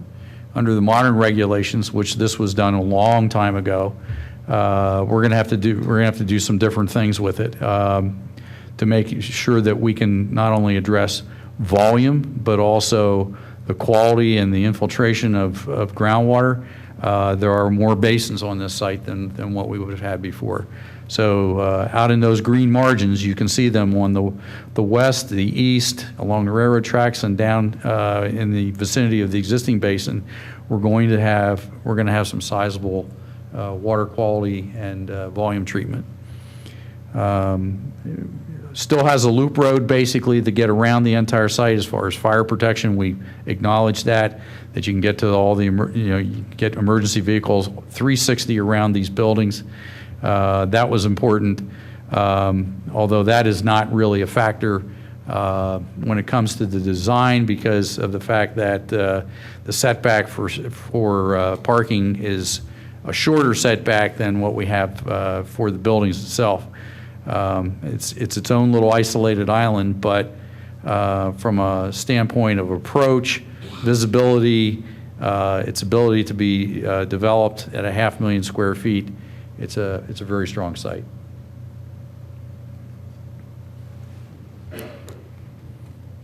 Thank you. Do you have any more presentation before we? That wraps up our presentation, All but right. we'd be glad to. Can I have ask some more a- question and answers? Yeah, I just want to clarify and fully understand.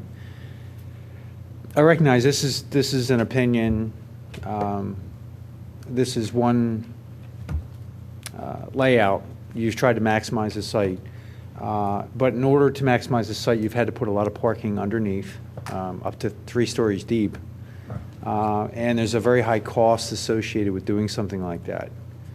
So I guess the point I want to make here is that even though this site could be maxed out at 500,000 square feet or around that, realistically, a developer would not necessarily be able to afford to do it this way. And consequently, the build-out that they could achieve might be far less intensive than this. Is that a reasonable statement or unreasonable statement? Or? I think that's a reasonable statement, especially compounded by the fact that there's also demolition costs here, significant demolition costs. And although that was not our responsibility, we talked that over in great detail about how far you can go on this site. You're taking buildings that are, unfortunately, have become functionally obsolete. The use is not maybe appropriate there anymore, and because of that, you've got to basically take that entire series of buildings down. What are the costs of doing that? That's very hard to tell. Yeah, and then on top of that, have to build underground parking before you get to the building plate and get the buildings up above that. Another point is if you were to try to move that parking above ground into structured parking, garages and whatnot, those garages would then carry the same setbacks as the other buildings. That's correct. So now you can't put the garages in the green space that you've drawn. You have to put them in the same place as the buildings. That's correct. So maybe we'd have to take out 3 or 4 buildings to have garages in place, so therefore reducing the square footage further. That's correct. So, okay. That's correct. I guess. And I think, and correct me if I'm wrong, Grant, but the typical development process, typical development process, you try and see what's absolutely possible per the regulation, and then you start backing up to what's realistic. And as Grant said, we did have a lot of discussion about what made sense practically speaking, and what you can do per the ordinance. And there are, my last question point, there are current approvals for the site that were approved by the Board of Commissioners. Would it be reasonable to say that the current approvals for that site are probably reasonable compared to, knowing these facts, knowing that it's very costly to go deep, it's detrimental to build garages. The existing approvals allow for, I think it was 450,000 square feet of office. That's on, in my opinion, that would be on the high end of what they could actually do compared to under the existing zoning. So we've granted, it seems to me that we've already granted relief to this site based on those prior approvals. Is that a reasonable way to look at this? Because I'm trying to look at it as, have we granted relief already? And is that relief in excess of what a reasonable development would look like on this site? Or not, So you're giving us 500,000, I'll say it a different way. You're giving us 500,000 square feet, but at a very, very, very high cost to develop. So realistically, I would assume that someone wouldn't want to do that. If they were to develop the site, they would actually probably limit their square footage to something less than the 500,000 square feet. When you refer to relief, you gave relief in the form of variances? I don't actually know that. Dimensional variances Steve, do you know that change what's your been setbacks granted? Or does anyone know, actually, Was it reuse of some of the existing buildings that sit much closer to, like, say, the rear property line than than your ordinance allows. Right, and I don't have that plan in front of me, but the board, I don't know if it was through the zoning hearing board. With zoning hearing board, but do we have to get into that now? Well, no, I think it's all contextual to me. So I want to understand, is what we've already given to that site in terms of relief in less than or in excess of what's being presented here? And what I'm saying is it's less than. So we've already. Well, they don't know. They haven't looked at the zoning hearing board decision. Yeah, we would have to review the decisions and see what kind of relief was granted to see if, you allow buildings to be. So then I'm just making a comment then. The comment I'm making is, this township has already allowed that site to be built up to about 450,000 square feet. And, but we now have a realistic limit of that site by what you've proposed here. And that is not much more than what we've already granted. So, Yeah, when you talk it is about what it is. degrees, it seems reasonable that a 450,000 square foot proposal might be at the upward, I'll say, practical limits. That combined with if you've given some kind of zoning relief, either you've allowed higher buildings or tighter or longer buildings or whatever that might be. Yeah, that might account for the fact that they got to 450. Yeah. Okay, that's it. Thanks. I think the actual number was closer to 427, and it was a combination of office and laboratory space with some buildings being combined, and relief given also on parking because of the different uses that it wasn't as intensive in the parking requirements. Yeah, laboratory, just for starters, under the current ordinance is less parking per square foot than office is.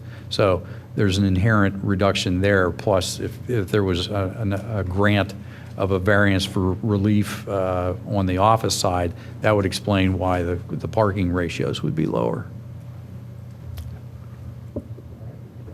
I apologize for coming in late, if I am repeating things that have already been discussed, please cut me off.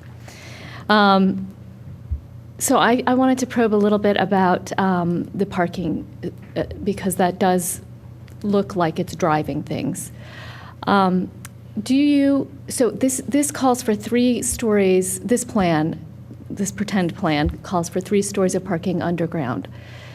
Is that something that people do in suburban markets? I mean, have you obviously in urban markets that happens all the time, but is that something that you, in your experience, you have seen with Class A office space that occurring? Short answer to that is yes. Yes, okay. And given the location, I mean, this is unique, to say the least. I'm just trying to assess, the whether this is realistic or not. We had underground parking proposed in another spot in our town that everyone said, poo-poo, that will never happen. And then the developer went and built it, and it works. So, I don't think we can predict what a developer is going to do. And it is a good indicator if in other parts of this suburban area it does occur or it doesn't occur. And I'm not a real estate broker, but knowing geographically and physically where this location is, there's obviously a premium to the value of this piece of property that may change the equation a little bit too. Okay. Again, if this has been asked, please tell me.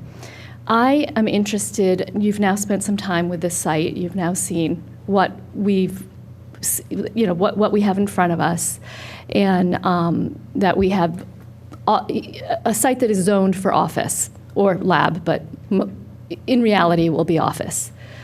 I'm interested, given your expertise and your experience, if you feel comfortable opining whether that an all office, whether it's 450, 475, 500, would be most advantageous to us, or whether it would behoove us to look at other uses there and encouraging other uses there. I mean, I think that location, that site, is very amenable to either direction that you've described. It's a majestic location and site, and so as a prime piece of real estate for strictly Class A plus office space, I think, the kinds of rents that, a developer could get for that could certainly suggest that still, let's focus on office as the use. There are other attributes surrounding the site that really lend itself to really talk in terms of a mixed-use development. Transit-oriented is what comes to mind, and because of the 2 different train stops very nearby.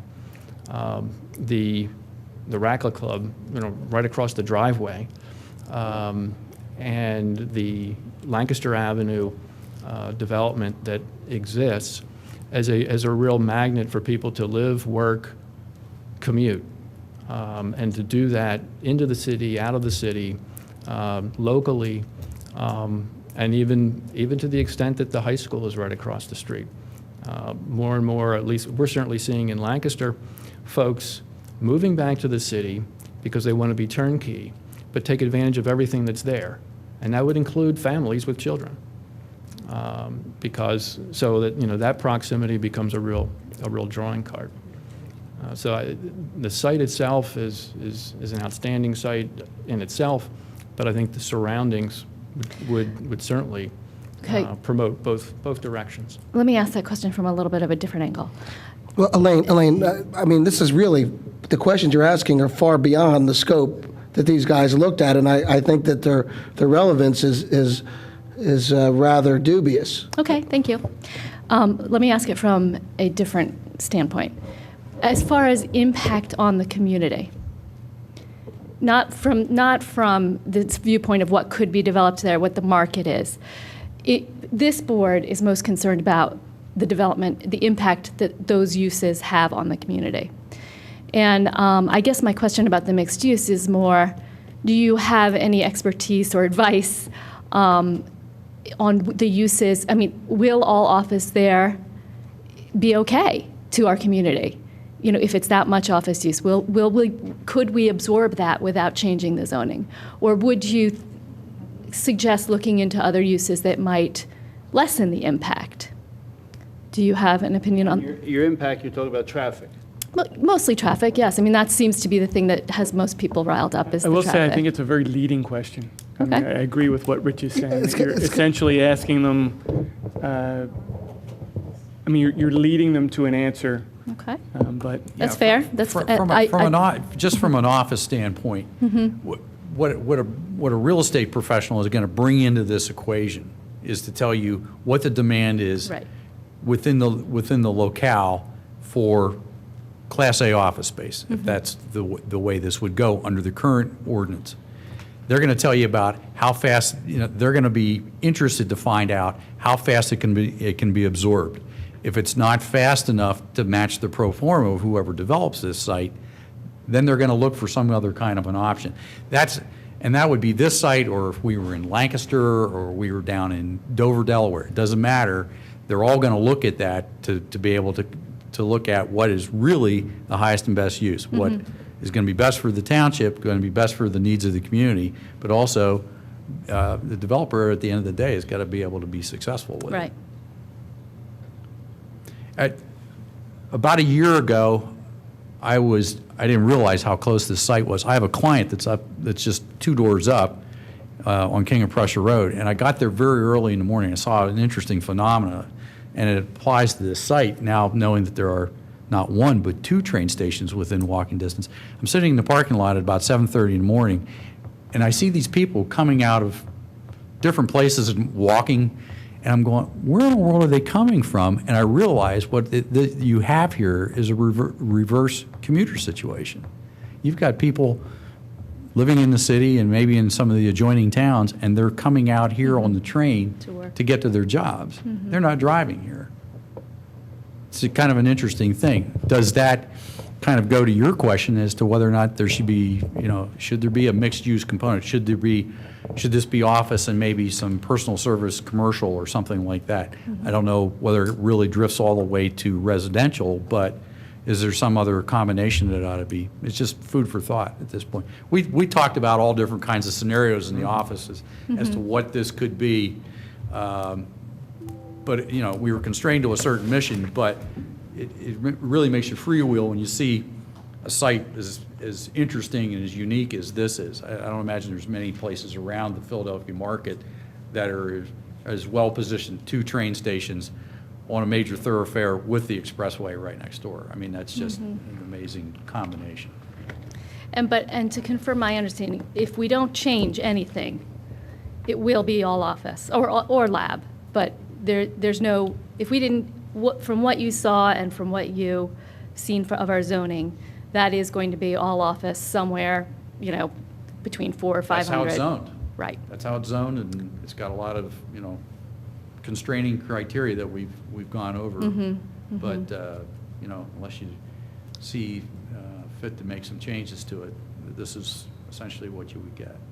The current ordinance allows office, laboratory, or both. Right. As the uses on the site. And this would be, if this was developed all the way through the land development process, this would, we don't see any zoning variances here right now. Maybe some minor modifications requested of your saldo, but basically what you see is essentially a by right plan. All right, are there other questions from the Board of Commissioners? Sure, I have a couple things.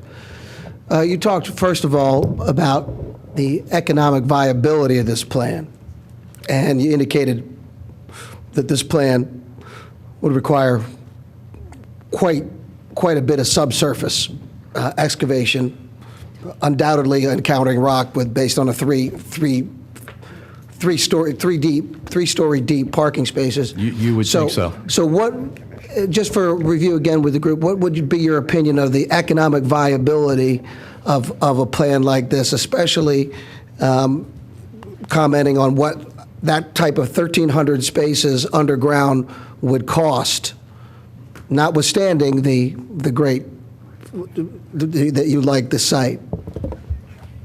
Yeah, I think that's beyond what we evaluated for this exercise. To get into, I mean, we did not do calculations of the economics of this plan or anything, dropping back from that, to be quite honest. But you did, that seems inconsistent with your answers to Elaine, I guess, because you obviously did think about some other things. Do you think that 1,300 spaces underground could cost $50 million or more? Rich, it seems like you're leading them just the way you accused Elaine. Okay. Well, it's what's good for the goose, I guess. We can toss you a number on a per parking space basis. What would that be, 10,000 a space underground? No more like 20,000. 20, yeah. And, I mean, literature values I see in excess of 20,000. 20 to 50? In this area. That's that's just a very broad number to work from, just as a starting point for discussion. And for a site like this, I wouldn't think you would want to use $20,000 per space. I would see that as below the 50th percentile for this. We don't know what's underground. We don't know what's underground. Right. Also, you mentioned that you did see some of the reverse commute. Do you have any sense of the socioeconomic condition of the people who were coming out and using that? No. No? No. Do you think that they were professional people? They appeared to be professional people, yeah. And they were walking? These were not people working in a manufacturing plant. They appeared to be office attire, as much as I could see.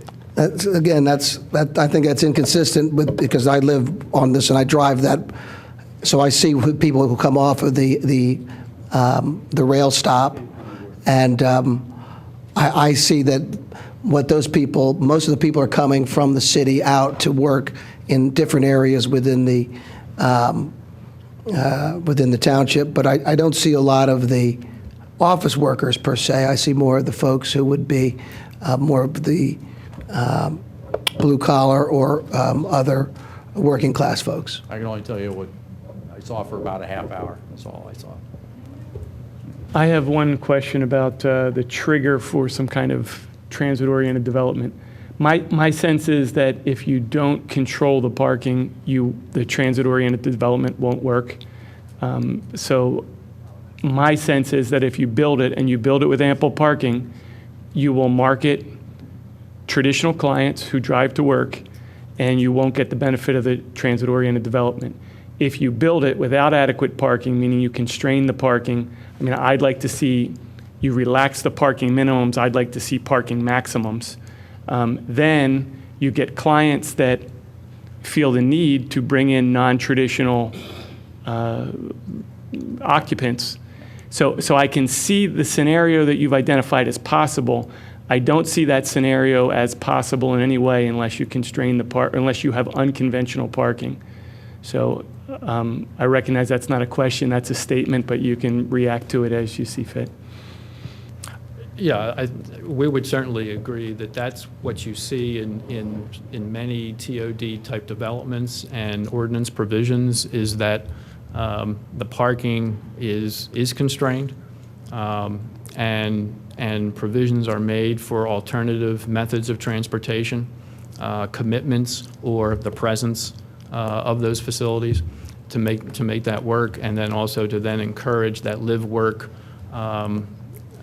combination of residential, commercial, that, again, is all about walking or bicycling, but non-motorized travel. And following up on that, you talked about, do you envision that you would see, this would be a family location? Do you mean residential in not single family, but apartments and families is what you were envisioning? You said that specifically. I said that's even a possibility, that even though the because the location next to the Blue Route, and potentially condominium-style development, if residential is found in a market analysis to be viable, that even the sense of family units with kids who might attend the high school and walk right across the street is yet another one of those elements of building the support for a mixed-use, transit-oriented development at that site. Any other questions from the board? Thank you. Are there? Thank you. You're very welcome. Thank you. You know, I just, if we could extend this discussion for just a moment longer, having read the report and gotten this information, I mean, for me, it has really solidified what the problem we have in front of us. The problem is we have this enormous amount of office space that could get developed as office space. All the traffic is going to come in at 7 to 8, and all the traffic is going to leave at 5 to 6. And we have a zoning ordinance that doesn't require any mitigation of that. So the developer has no obligation to help mitigate all that traffic, that in-slot of traffic that type of building is going to be. And my opinion is that's not in the best interest of our community. That's not the zoning we want for that site. So I would like to see us, and I'm putting this out there for discussion, continue to explore the use of mixed use on that property and transit-oriented incentives and development. That is, in my opinion, what is the best thing for our community, given what the reality on the ground is. What we have had in front of us for the last year and a half caused a lot of consternation and dismay. So I don't necessarily want to resurrect that and get everybody all hot under the collar again. But the concept of diversifying the use on this site and heavily incentivizing transit use, mass transit use, and incorporating an obligation to mitigate traffic caused by the site are all things we should have in our zoning for this site. And I think, the devil is in the details, of course, but those concepts, I think we could probably get some agreement on. And if we do, enough agreement, I would like to move forward with those concepts and exploring them.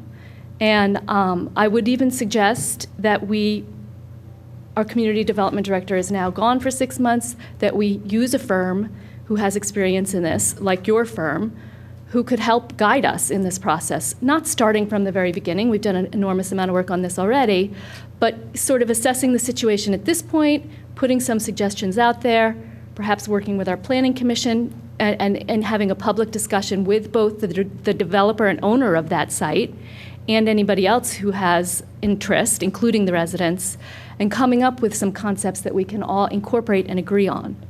So I'd like to put out there that we retain this firm, or if there's some other firm that somebody has a burning desire to incorporate, an independent firm that's been brought in with fresh eyes to sort of pick up the pieces of the process that we've left, that we deserted, and help us move on exploring these concepts.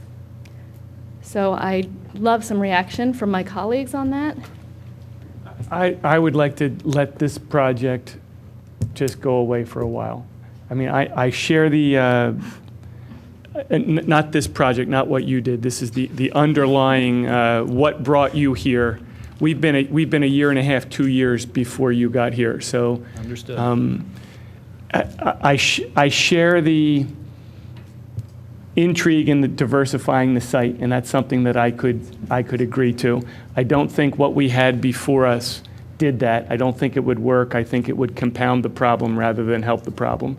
If we're going to start over, that's something that I could see myself agreeing to, but right now it's just too messy in too many ways. I think it needs to cool off for a while and then start over as a dramatically more simple project or more simple proposal than was here before. So those Well, are my I thoughts. don't agree with everything you said. Some of the things I do. It certainly was the history of the last 20 months has been tortured, and that was not an ideal proposal that we had in front of us for a special zoning district.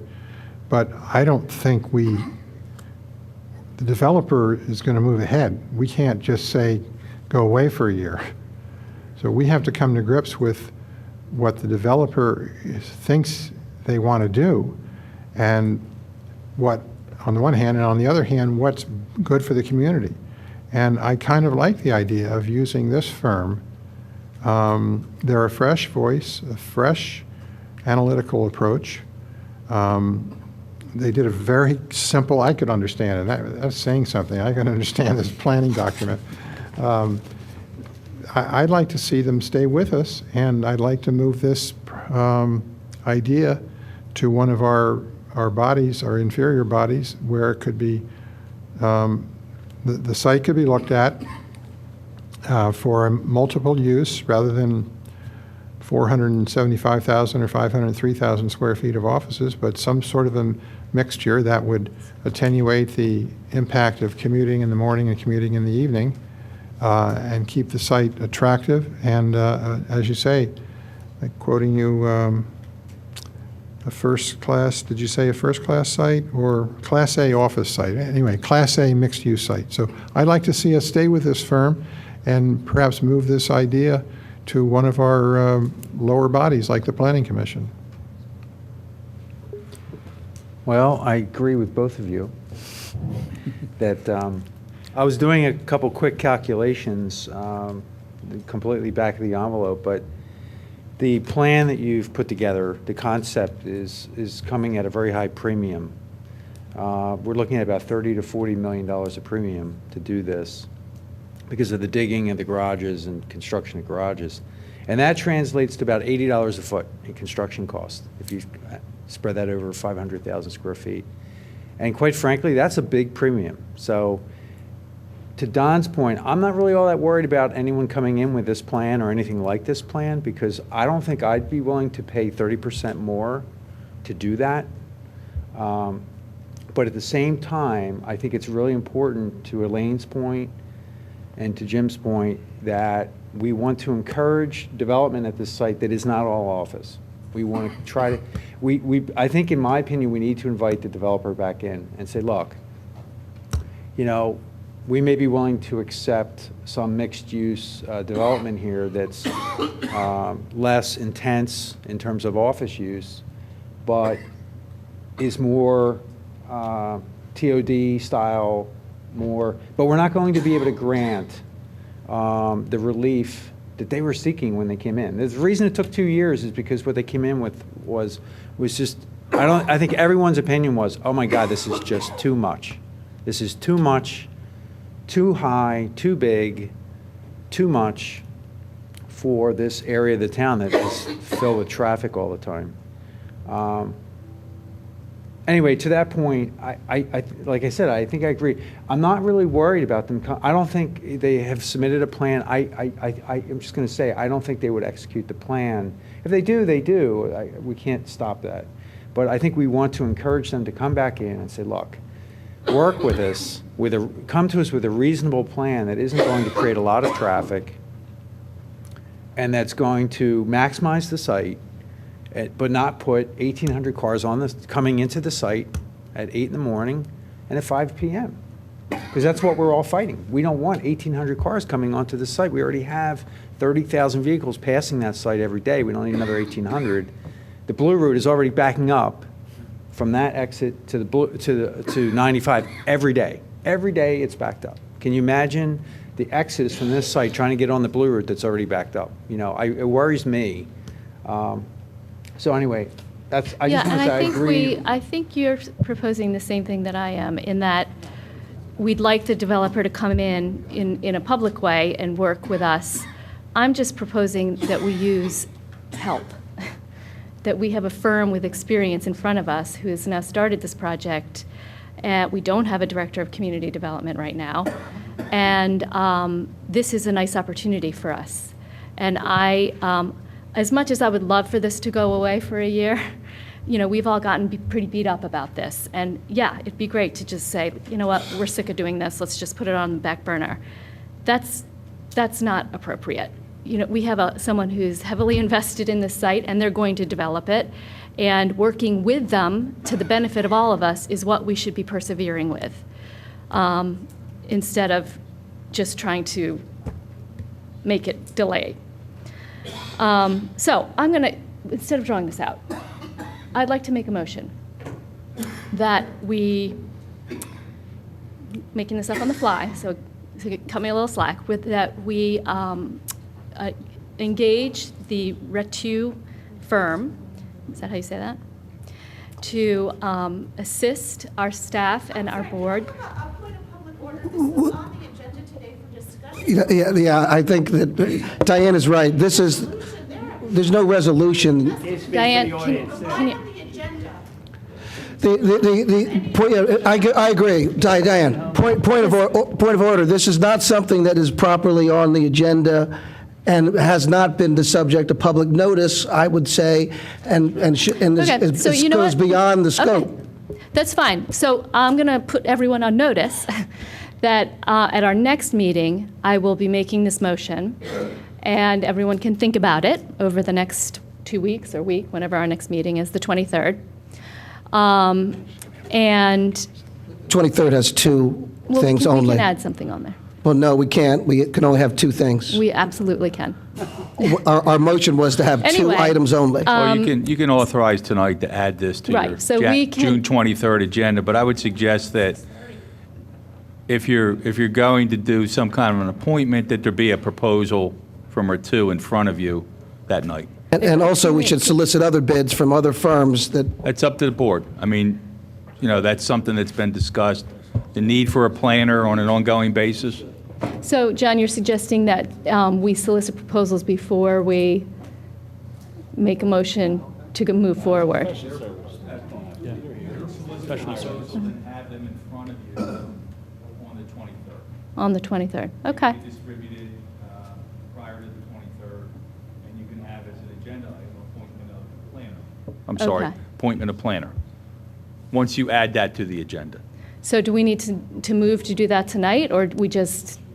You should, there's two items if you want to appoint a planner on the 23rd. One is move to authorize Bob to get proposals for the 23rd. Okay. For the board to act on one of those proposals. They can be circulated ahead of time. And then secondly, move to add that item to your agenda on the 23rd. Okay, so I withdraw the first three words of my first motion, and I'm going to make another motion to that end, that we authorize Bob Zinkowski to gather some proposals for some planning help in moving forward with looking at a must ordinance, and that we put the motion to do so for a vote on the 23rd's agenda. Second? All right, is there any comment or questions? Yeah, I or- have this is just sort of my ongoing concern with how we do this.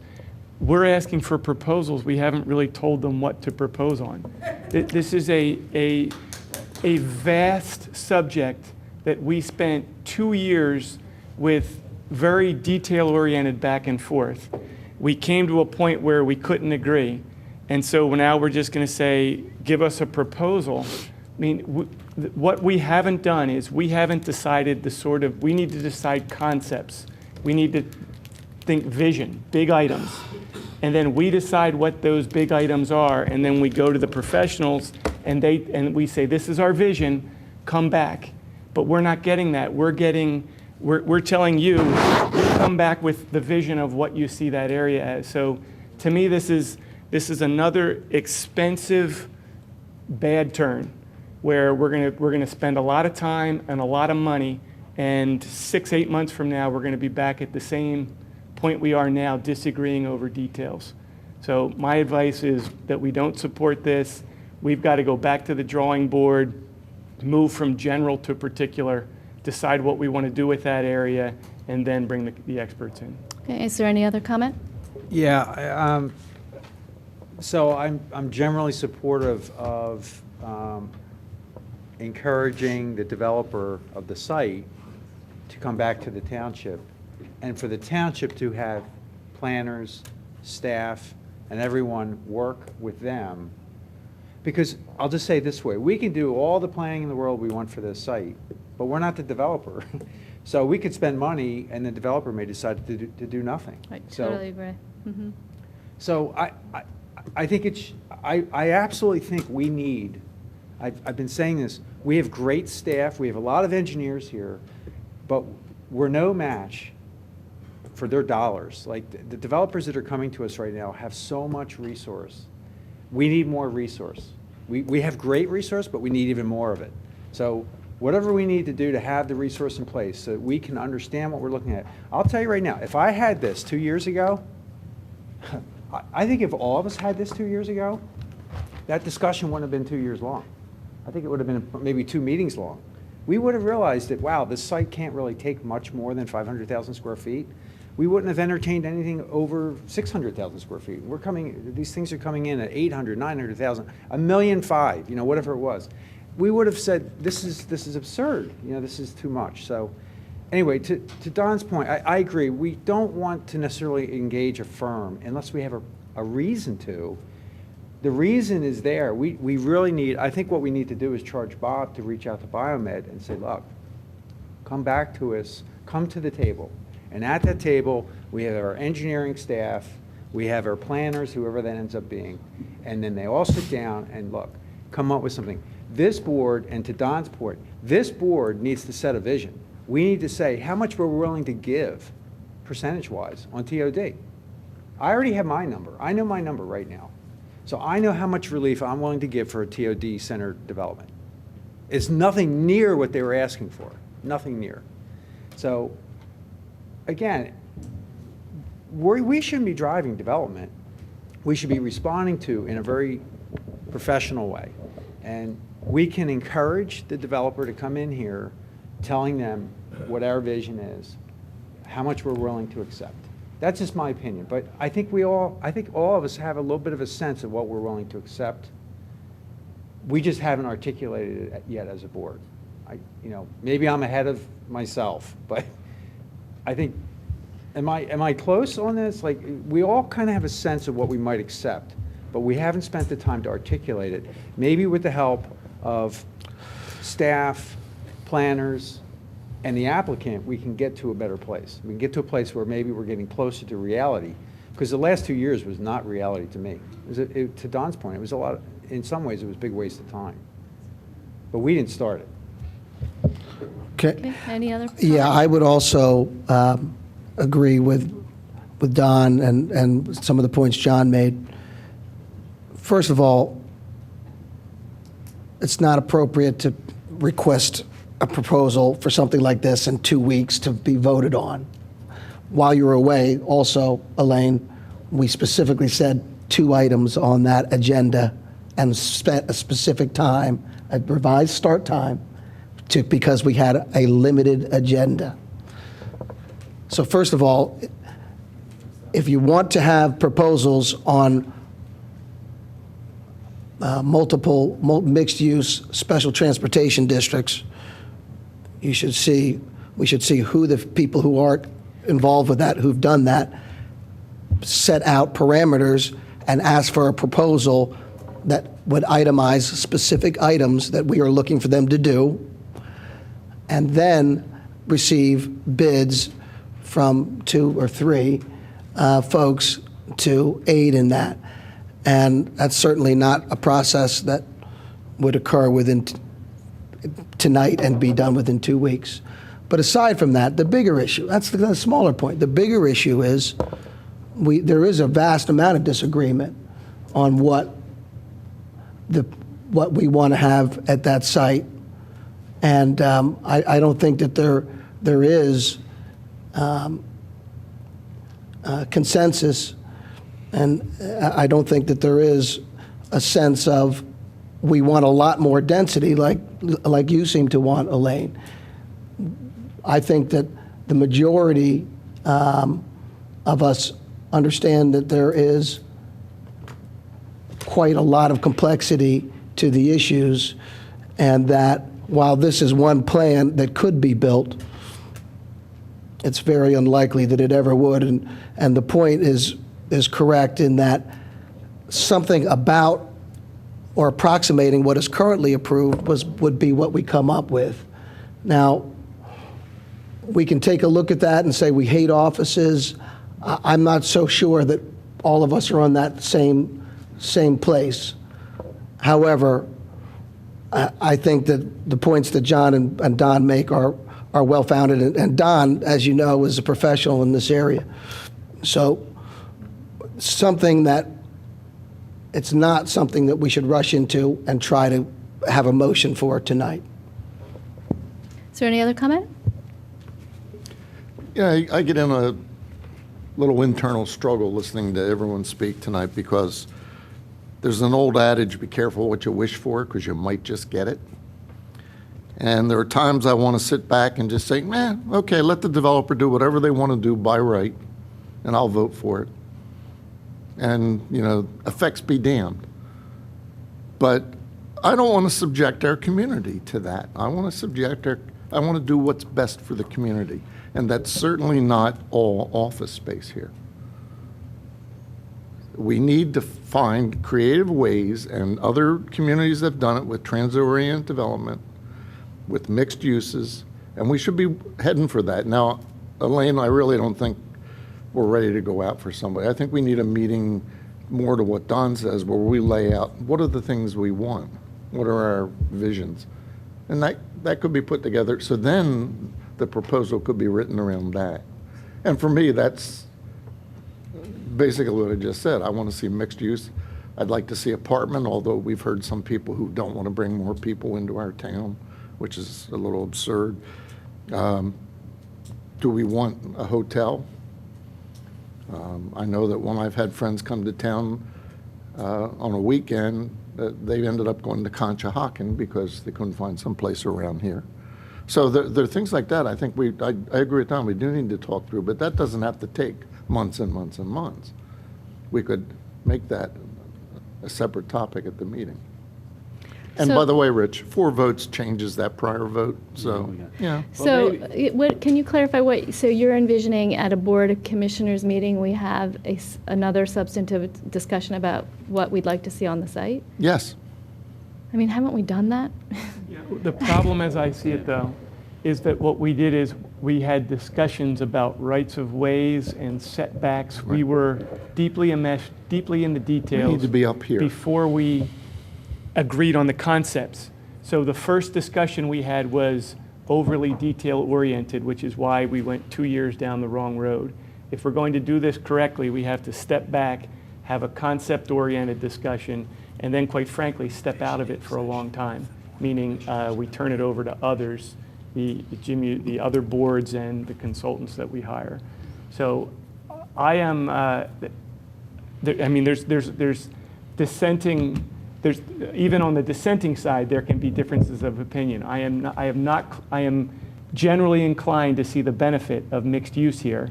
I'm not at all inclined to see the benefit of what has been before us for the last 2 years. So to support the goal that you want, it has to be a dramatic step backwards and then a revisioning by our board. And it's not something that's going to happen quickly, for me at least. Well, Madam President, if I may? Maybe just from hearing some of the conversation by the board here and what was presented this evening, a suggestion might be is the township's going to need planning services. You're going to need to have a firm like these folks sitting up here that would be in front of you as the board to hear the conversation that's coming from the board. I think based on our agendas, the time frame, we would have 1 week to go out and get proposals from planning firms, which is very tight as we set the agendas in 1 week. I think we could accomplish that for that first meeting in July, to be able to have planning services to come down to a firm or two that you could interview, because we're going to need those services as a general. And I think by having a firm standing here and the board giving them direction, hearing all this, I think they will be able to do this. Second of all, I think Biomed should be reimbursing the township for this cost, and for any cost moving forward, they should be reimbursing the township, and the residents shouldn't be paying for this because this is their plan for their development. They should be paying the township and reimbursing us for the full expense of the planning services. So I think for us, is we would be able to, for that first meeting in July, be able to come back with you with a proposal from 1 or 2 firms, have them here in front of you for planning services that fall within what we're looking for here, but then also to something that I think the township should communicate to Biomed is these expenses should be borne by them as we go through this process. Okay, I will amend my motion to make it the July 11th meeting and not the 23rd. I just want to remind everyone, so that we keep this in our head, just a little aside, this is not a zoning change that would apply to just the Biomed property. We can't do that, and that is not something we should be discussing. This is a zoning change to our PLU, and we can set parameters around it so that it's not, PLO. And we can set parameters around it so that it doesn't affect every property in PLO, but it's a problem that we're going to have on other sites as well in PLO when they get redeveloped. So just so that's in the front of everybody's mind, that this is not just a Biomed zoning ordinance. That's what's driving it right now, but it's not just for this property. Okay, so the motion as amended for the 23rd is on the floor. Has everybody said their comments that they'd like? I mean, I was just thinking, rather than a developer coming to us with a proposal, why don't we come up with a proposal? We work with these planners and put our ideas together, and we come up with a proposal that we think the majority of us can accept and present that to the developer, and then we can go from there, rather than come up with concept and say to the developer, all right, you come up with what you think, we're talking about, this board making this decision, so why don't we make a decision on what would be good development there and work with a planner independently of the developer and then put it out and go to the developer and see what they think about our plan. Don, is that general enough for you? Well, that's the idea I have. Yes, so essentially we have to, as a group, have a vision before we hire a consultant. That's the way I heard, that's what I heard Bill say. I heard Bill's point not in agreement with Elaine's point. I might have heard it differently. I don't know if that was his intent. Well, I need some help to make that decision. I can't, you might be able to make that decision, but I need some people to give me some concept ideas, parameters and all, then I can make the decision what I think is best, but I don't have the ideas in my head of how to develop the site. You might have ideas, but I felt if we hire a planning firm, we sit down and we say, okay, this is the site, developer's in it, this is what the developer can do, and then what can we do, what's best for the township? And, the problem with that is that we can spend a year designing a beautiful, I'm talking about 6 months, month and a half designing a beautiful ordinance that they don't choose to use because they have. So to me, it's more efficient to work with them, with their input, so that we design an ordinance that will actually get used. It's a choice. When we have this ordinance, it's going to be a choice whether to use it or not. We know where our starting point is, where what we would like to see. That's what we have to find out. What what would we like to see there? Right. And then the developer, we might not ever get an agreement with the Well, I developer. but at agree. least That's we where we know start. what the community, you know. My sense of where, we need to write a letter to the applicant and saying, this is what we found, this is what we didn't like, this is what we liked, and it's concept. There's no, no more hiring people to come in and analyze things for us. It's just concepts, and then they can come back to us with, they can decide whether they want to amend their application or not amend it. That's the way I see it. Okay, is there any other comment? Or?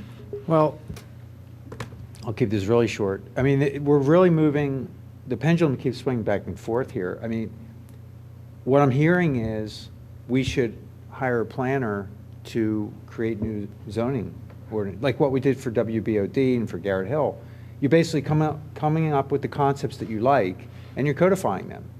That's planning. That's creating a plan. So I support that. I think that's what this, if you want to repurpose PLO, you need to rewrite PLO, and you need to write in there what you're willing to accept. PLO right now, 38-foot heights. Maybe we all agree they can be a little bit higher if it's transit-oriented, right? So, but we do need a planner, because trust me, if you left it up to me to do Garrett Hill, right, it wouldn't have gotten done. I mean, you need a planner to guide you through the process. It doesn't have to be very long. It could be as short as a few months or as long as a couple years, but I do emphasize that you really do want to have, because it's a planning process, it's public, the applicant or the property owner has the right to come in and tell us what they think. And that's how it happens. That's how you get their involvement. We don't want to have behind closed door meetings or any of that stuff. That never works well, and it really upsets the residents. So you have it, when I say invite them in, I mean bring them into a meeting and have them talk. So, let's move in that direction. Let's hire the planner. And I'm not saying, with all due respect, I don't know if it's going to be you, but the point is we should hire a planner. They should guide us through the process. Let's tighten it up. Again, I already have my concepts of what I'd accept. I'd be glad to put those on the table in front of a planner in a planning session. Maybe we could do that planning session in one meeting, and then the planner can create vision around that, like maybe models and examples, and then they can come back to us and show us what that looks like. Maybe we each have our own, whatever that is.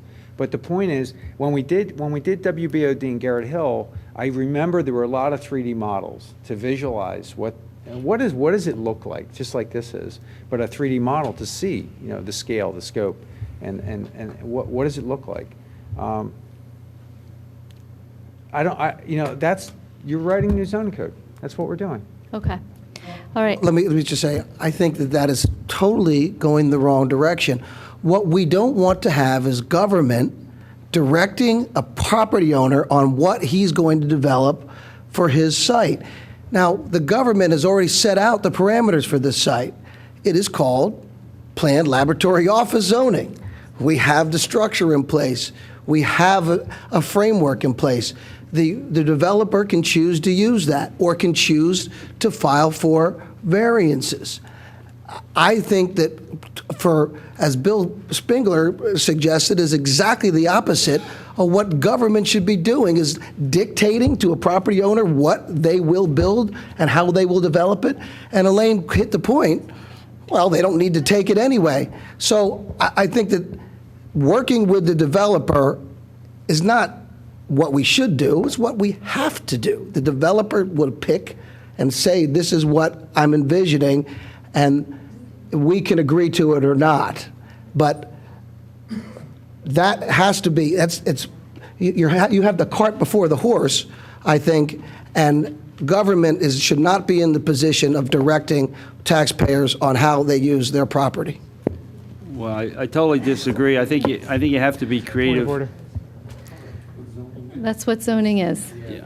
Anyway. We have zoning. We have zoning. So, is there any other comment from any other commissioner? One thing, we had talked earlier, we need a planner. We agreed that we need a planner to support us as we go through the Villanova conditional use hearing. which is coming up. The clock's running. So why not make that the date you're proposing is for a planner, and they can do both these A functions. planner to do both. Yeah. How does everyone feel about that? A planning firm that would help us not just on this, but also on the Villanova conditional use? I support having the resource. I think it's important. I wish we had done it 2 years ago. I think, our staff is already overburdened. I really think we need to give them support by hiring All additional right, resources. why don't we go, there's a three-cornered hat here. Government, developer, and our staff, resources. Why don't we put together a motion that would look towards hiring the planner to work on Biomed and Villanova, but as respects Biomed, to work with our staff to come up with some concepts that we endorse with input from the developer, and then move forward with a plan that then takes into account what the developer wants to do and what we think is good for the community at this site. But part of that is we need a planning firm to be the catalyst or the facilitator for the process. Okay, so I'm going to withdraw my original motion. Okay, well, I see a finger going up over here. Just, you have Villanova coming in. Yes. You have, the zoning, and I don't even want to call it the must because I think the must is dead. It's whatever a mixed-use, transit-oriented ordinance may be, and it may just be adding uses into the PLO, because you only have 2 uses that are permitted there.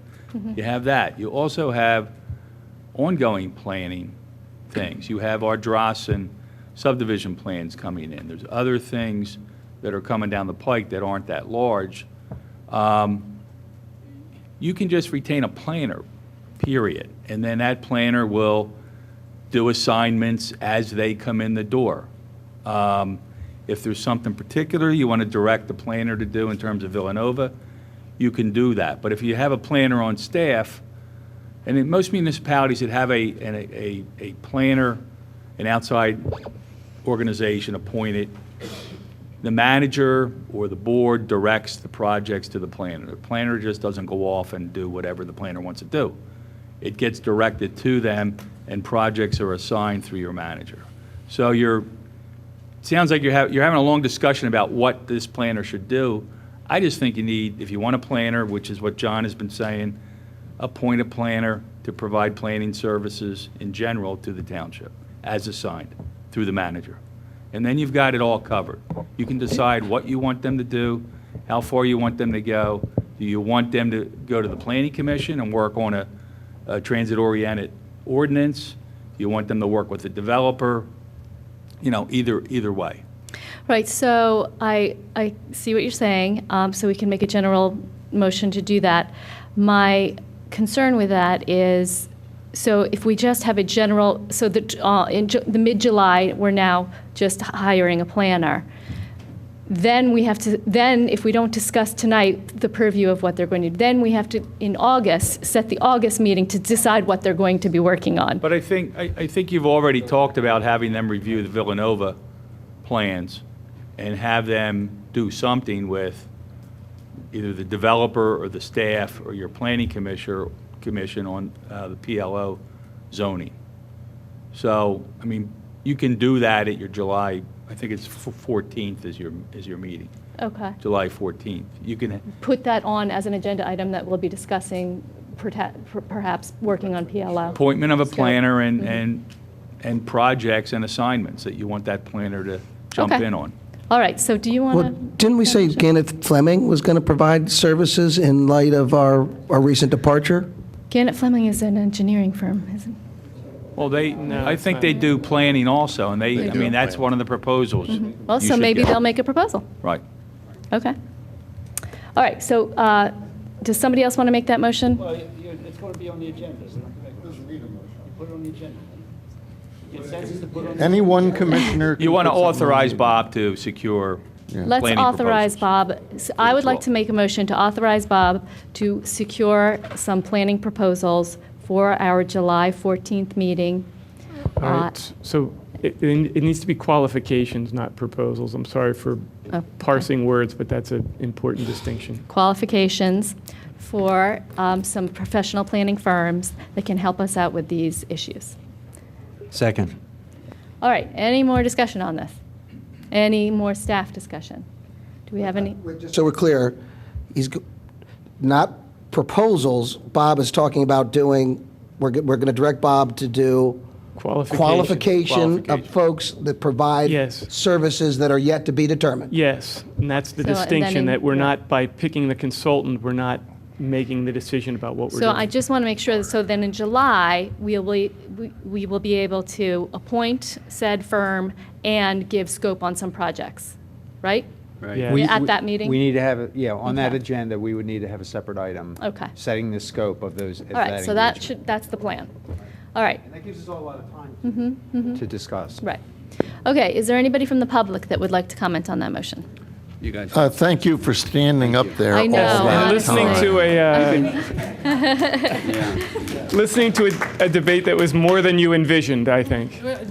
We understood that there had been lots of back and forth over the entire issue, and zoning and land use is that way. What the parameter of assignments... Mike. The parameter of assignments that you described, the range of them, is exactly what we do in Lower Moreland Township, Montgomery County, and in other communities.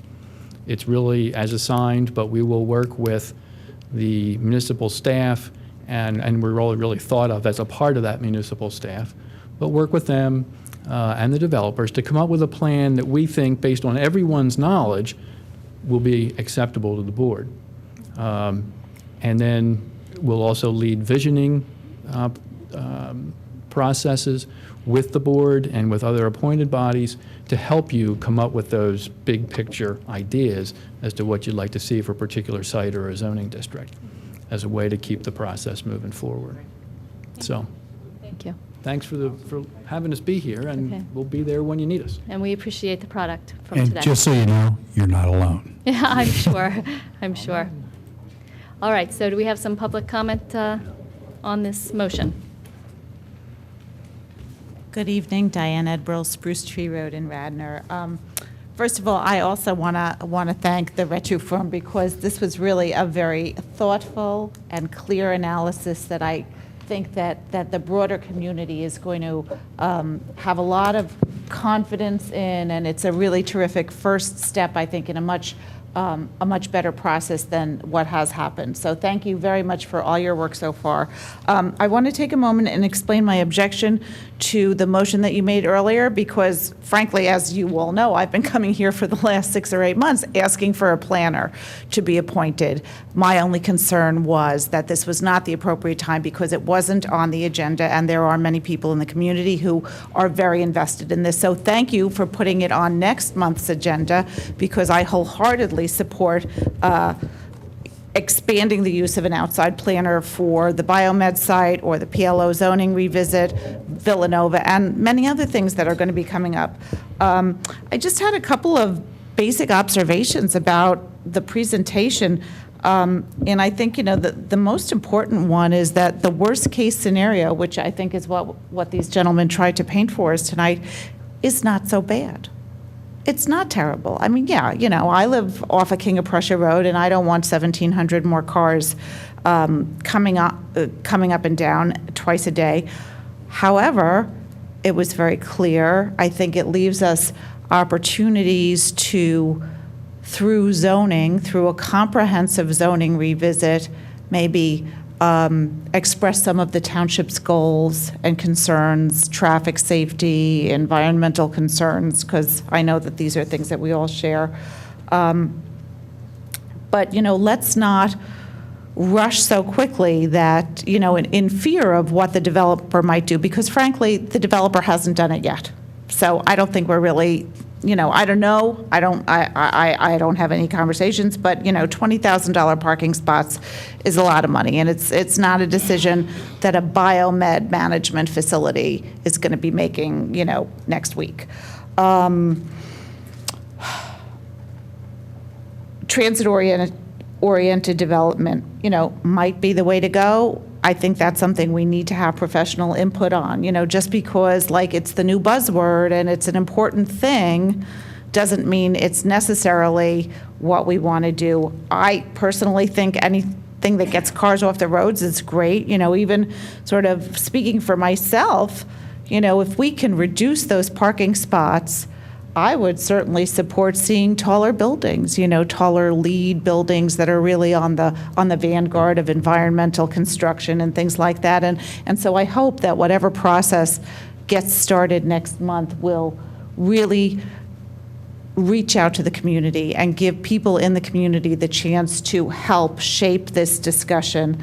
And then I just, I'm grateful to you, Commissioner Schaefer, for also acknowledging that we're not just talking about one site, that we're talking about really a large acreage, primarily in the second ward, that will be affected by whatever is decided here. And there's a large part of the community, my community, that is going to be very heavily impacted. And so I hope whatever process is put in place will really, include members of the community, because I think that that's essential.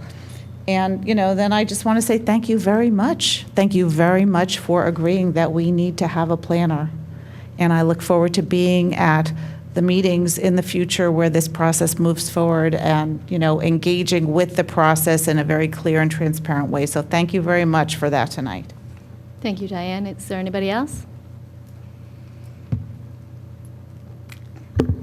Good evening, Leslie Morgan, 12 Farm Road. Just a few things. I'm so glad. You seem like something's been lifted off your heads because we got to see a picture, and I'm a big visual person, and I'm very glad that you decided to hire an outside planner that didn't seem to be fighting with Brandywine or Biomed, and that we got a clear picture of what buy right is. I'm very sad because we didn't do this earlier with two other big projects that came through, and I know that many people have requested, what's the buy right? What's the buy right? And it's so hard to see a buy right unless you do it visually with a third party. It doesn't cost that much money. I think it's a very big benefit to the taxpayers, and I think it answers a lot of questions. I think you're getting a little over concerned, Commissioner Schaefer, about that, well, they're going to come in and do the 3 parking decks below surface. You can approach that when they do and if they do. But one of the things that I would like to suggest that I've been thinking about for a while is twofold. During the summer thing, also get planning services, but maybe Ms. Kaminsky could help us maybe arrange a guest speaker with PennDOT, a regional roads person who comes and says, even if you do a buy right, we're going to have you do some road improvements. That happens many, many times in different states and in this state. If you do a buy right plan and there's road congestion already and you're reaching a threshold, PennDOT typically has something to say if you invite them in. Most plans have to be put in front of them, and I think that Lancaster is a state road, right? So it's PennDOT control. I think you would really enjoy what PennDOT and our regional person would have to say about the mess that already is there. So I would, again, not get too concerned about that it's going to be no mitigation. I think you'd get some mitigation even with a buy right plan.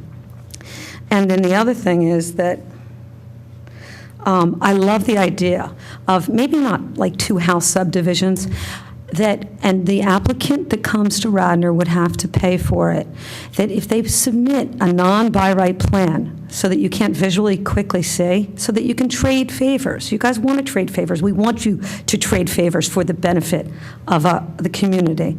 I think that every plan should have to get a buy right third-party thing that is paid for the applicant. I love that idea, Bob. Thank you so much. Because then it gives you, instead of wasting 18 months, trading power. And, I look at this site, 26 acres or 18 acres, I'm not sure, and they propose 1,800 parks. Well, Villanova is 11 acres with 800 parks, and you gave them a 400 or 350% increase in density without even doing this simple exercise so that we could have seen that. Thank you. Thank you. Is there any other comment on the motion on the floor? All right, I'm going to go ahead and call the motion. Oh, Wait. go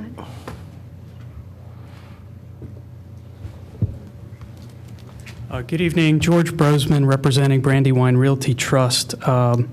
Just a few quick comments. We would ask if I'm not sure where the process is going to go. We've heard a lot of back and forth.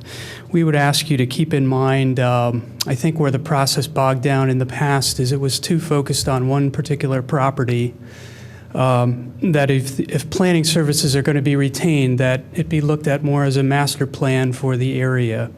And my client owns properties in the area, obviously. And then secondly, that we don't forget that, and it was raised here, but just to remind everyone, as far as our client is concerned, they were not opposed to an all-office plan. They're not opposed to a mixed-use plan. The key concern is traffic, and to make sure that whatever gets redeveloped there doesn't hurt the township and the other properties and the users on a traffic impact point of view. And I think that's what started the study that was done here. I think that was a good study. We're not certain yet that all of the zoning issues are resolved with that. Everybody hit on the feasibility issues, of course, with could anybody really build that? I think you're all hitting on that, so I would ask as you go forward that you don't lose sight of that and don't assume that 503 is the right number as a starting point. I don't think it is, because there could be zoning issues, number one, and number two, I don't think that plan would ever be built with all those small buildings and all the 3 levels of underground parking. I don't think that's going to happen. If it could have happened, I think it would be underway by now. They wouldn't have spent all this time. If they could have built 500,000 square feet of office space, it would be done. But I appreciate what you've done so far and ask you to keep those things in mind as we go forward. Thank you. Thank you, George. Anybody else?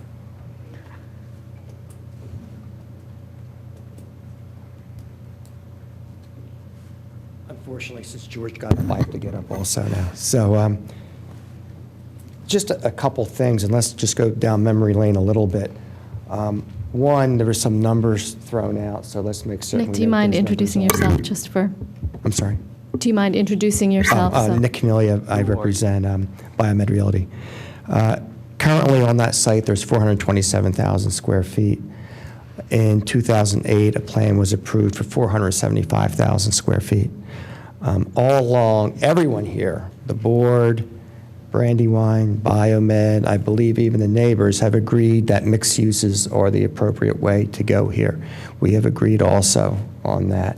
And the ordinance, as the draft of the ordinance, remember originally that draft was from Biomed, then it was taken over by the township. So the last draft of that ordinance is not the Biomed ordinance. It is a draft proposed by the township. But that ordinance had in mixed uses, and it had in setbacks that people tended to agree to. It had in the height that people tended to agree to. So really the only issue was really the density and then how to make it transit oriented. And so I think perhaps they're the issues that the planner should be looking toward. This has been going on for, I believe, over 2 years now. Those buildings have been vacant since March 31st, 2014. I believe it may be some engineers or someone's in there, but it's pretty much vacant right now. So Biomed has to move forward, and they're going to move forward. Hopefully this process will speed up to some extent so that everyone would be happy with it. But rest assured that, as I mentioned, Biomed is going to go forward with a plan, and hopefully we can finally agree to a mixed-use plan that will favor everyone. Thank you. Thanks, Nick. Anybody else? All right, I'm going to call the vote. We have multiple times rejected planners, just so everyone recalls that. We've called for it for Villanova, we've called for it in several instances, and we've rejected it. So I just want to remind everyone about that. That we're doing the right thing? Is that what you're saying? That now we're doing the right thing? Now we're doing the right thing, I guess. So then maybe we'll point out that now we're doing the right thing and we didn't want to do the right thing before. Okay, I'll call the vote. All those in favor say aye. Aye. Any opposed? Passes 7-0. I'm sorry, it passes 6-1 with Commissioner Booker opposing. Okay, that was fun. Let's move on now to Public Works and Engineering. There's nothing on the agenda. There's nothing on the agenda, but we do have, this should have come up under community development, but we have an application by Villanova University for conditional use of the comprehensive integrated college development site on Lancaster Avenue, and the I guess our municipality's planning code requires us to set a hearing date on that. And do we have a suggestion on when that I think date should be? With the date of the application came in the end of May, I think the 29th. We have 60 days. Under the planning code, you have 60 days to start the hearing. So that would put you, July 28th would be a normal meeting night. It's been canceled for the summer, but that would be the fourth Monday in July. That would fall within that. Mr. Keneally is here. I'm sure he would stand up and agree that that date's acceptable to him. Obviously, we'd like to have it as early as possible, but if that, the township has 60 days to schedule the hearing, So So what, I'm sorry, the date was July? July 28th. So July 28th will be the first date of the conditional hearing. That would be the first Conditional night, use hearing. right? Okay. Anything else?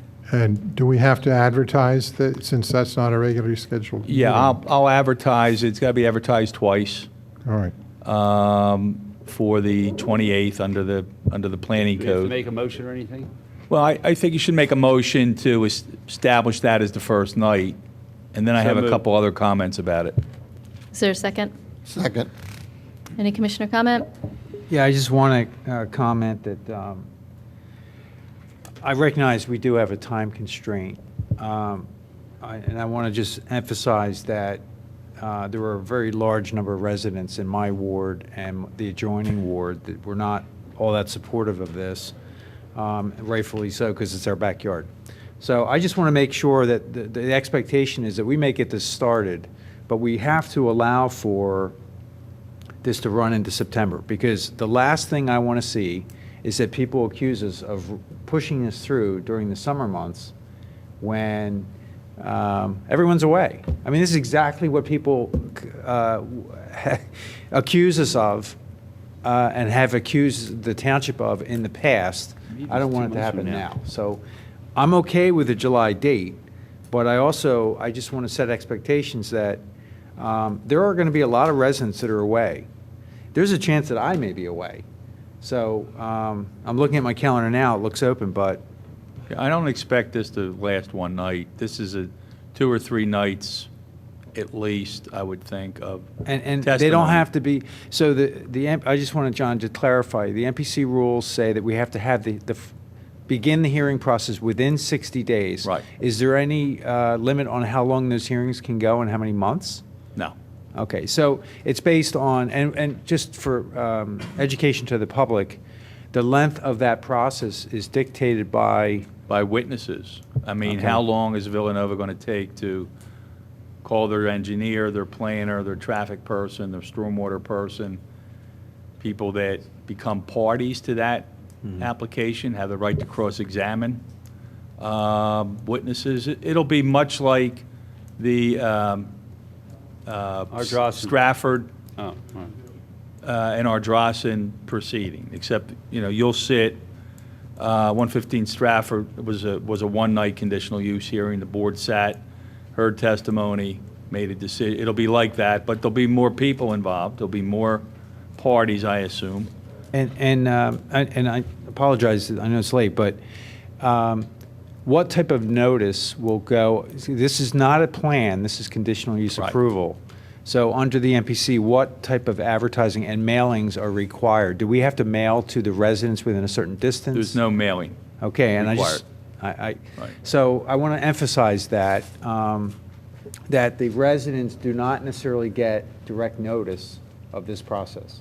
It will go in the paper, it will go on the scroll, it'll go on the website and all this, but residents do not receive a letter in August or July saying, oh, by the way, next week we're about to have a hearing that has a direct impact on the quality of your life.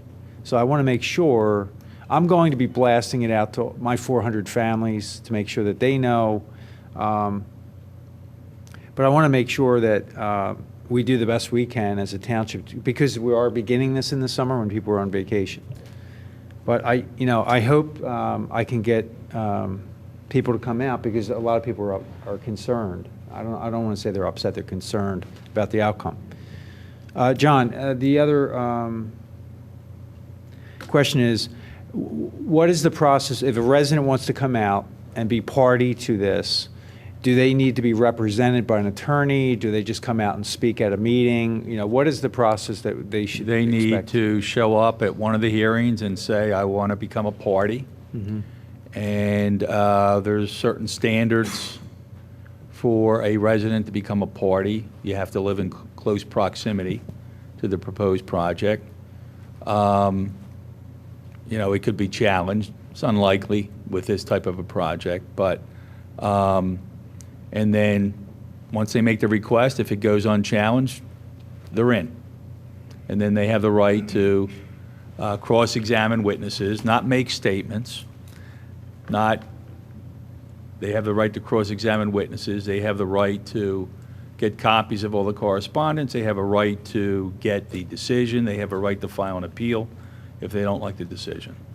Do they have the right to hire professionals to, Yes. present evidence? They can bring in, they can information? have counsel, they can call their own land planners, engineers, stormwater people, and put on testimony. But it's, it's a quasi-judicial hearing. It's not as, the rules of evidence aren't as strict as you would normally see in a courtroom. But there's got to be some order, or you won't get through the process. And I guess I'll be the referee, sitting with the board, like we did with 115 Stratford, just moving the process along. So there could be multiple parties, there could be multiple counsel involved. But it may, I'm guessing at least 3 nights, it may be more. Hard to tell. Okay, thank you. Okay, so it's been moved and seconded. Any other comment from Commissioner? Any staff comment? Any public comment? If you don't mind, what was the motion? Setting the date the first hearing date for the conditional use hearing on July 28th. Okay, any public comment? All those in favor say aye. Aye. Any opposed? Passes 7-0. Okay, Public Safety, Commissioner No Spengler, report. nothing? Chief, great job tonight, appreciate it. Yeah. Appreciate all the hard work your staff does. Parks and Recreation, Commissioner Nagel. Couple quick things. First, there's a Willows Campout event. The registration closes tomorrow morning at 8 o'clock. Probably a little late to know about that. Although there's been an overwhelming response, and I think there's 130 campers signed up. And another great thing is the night at the ballpark on July 9th, and that will have fireworks associated with it. So it's an opportunity. If they're anything like they were last year, they were phenomenal. So, same guys? Great. They've done great jobs for us. And I hope everybody comes out. That's all. Thank you. Public Health, anything, Commissioner Nagel? At the last meeting, I discussed a concern of the Public Health Board about concussions. Tammy has followed up with the sports community. It was about the training to recognize concussions.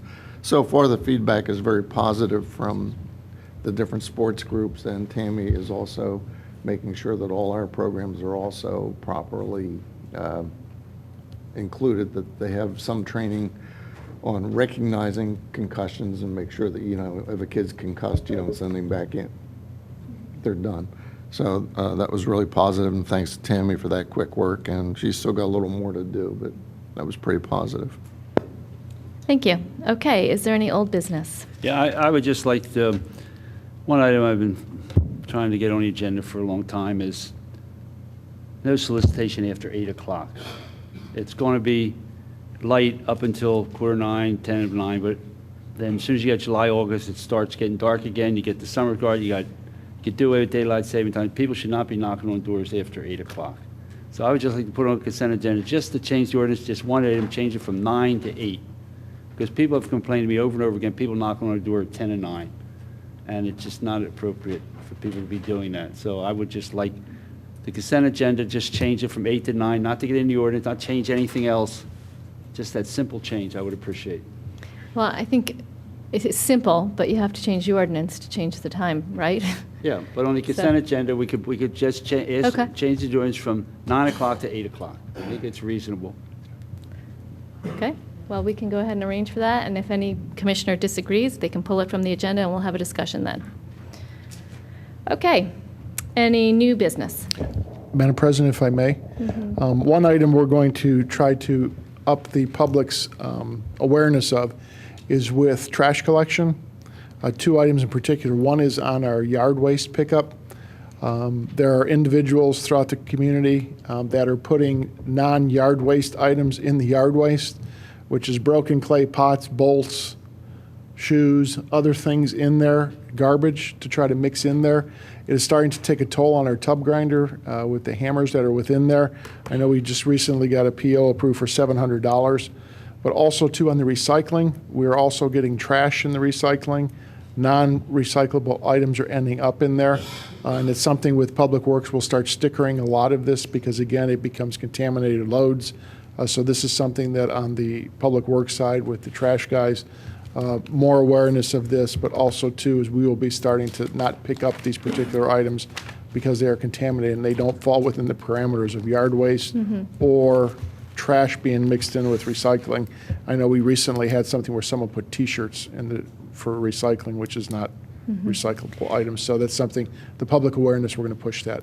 So when you say stickering, you mean Public Works will put a sticker on the container saying what they're, explaining to them what they're doing wrong? Exactly. Okay, and I would also think maybe a little education in our newsletter would be in order. That, and I believe even a program we're going to try to get on our 411 program too as well. Okay. Try to really push that a lot. Okay. Thank you. Thanks, Bob. Any other new business? I'd just like to thank Kathy Mulroy for our T-shirts and for her presentation. Radnor, Kathy Mulroy, Radnor Memorial Library Executive Director. Thanks again. Any other new business? Is there any public comment?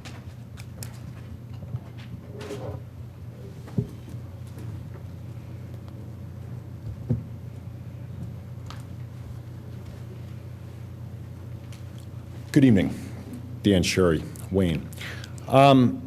Purpose for speaking here tonight is in follow-up to a commitment I made back on May 29th, 2014, which was in the event that Commissioner Jim Higgins did not voluntarily recuse himself from his current position on the Ethics Board, that I would present an objection insofar as his continuing participation in that board in the investigation of Third Ward Commissioner Bill Spengler. Since that time, Commissioner Higgins has not indicated that he will recuse himself. He's made that position fairly clear in the press, but I figured that I should give him at least to the end of this meeting to think about it. Well, now that new business is over, I think the objection is now timely. I want to start by giving just a little bit of context to Commissioner Higgins' role on the Ethics Board and how he got on there. At the first hearing of the Ethics Board, excuse me, hearing's not the right word, meeting of the Ethics Board on April 24th, 2014, I presented two objections to people on that board. The first being Commissioner Elaine Paul Schaefer, because of a conflict of interest involving Villanova University. At that meeting, Commissioner Schaefer recused. We'll get back to that. And also John Rice, who actually doesn't serve on the board, but he serves as an assistant. John Rice stated multiple times at that meeting that he would not recuse himself, and then 4 days later, he did. But now we go to how Jim Higgins got on that board. And it was actually announced by Elaine Paul Schaefer at the meeting as follows.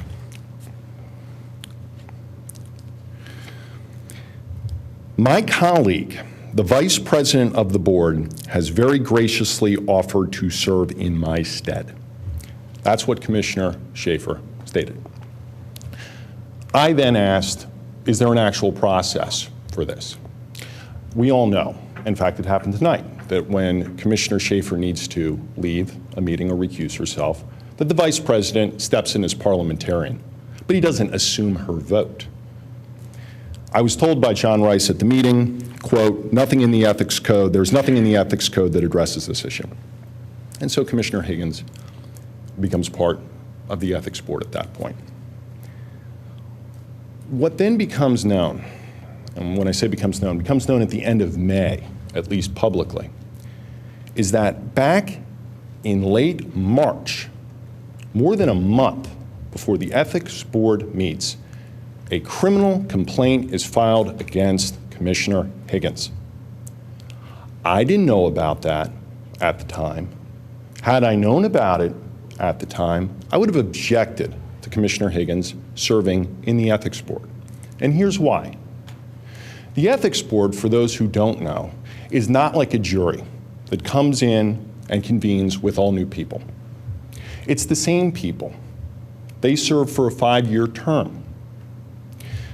So if a commissioner has a pending criminal complaint against them, it would be inappropriate for them to, even as Commissioner Schaefer puts it, graciously offer to get onto the ethics board. And why? Well, because members of the public can't see into their heart.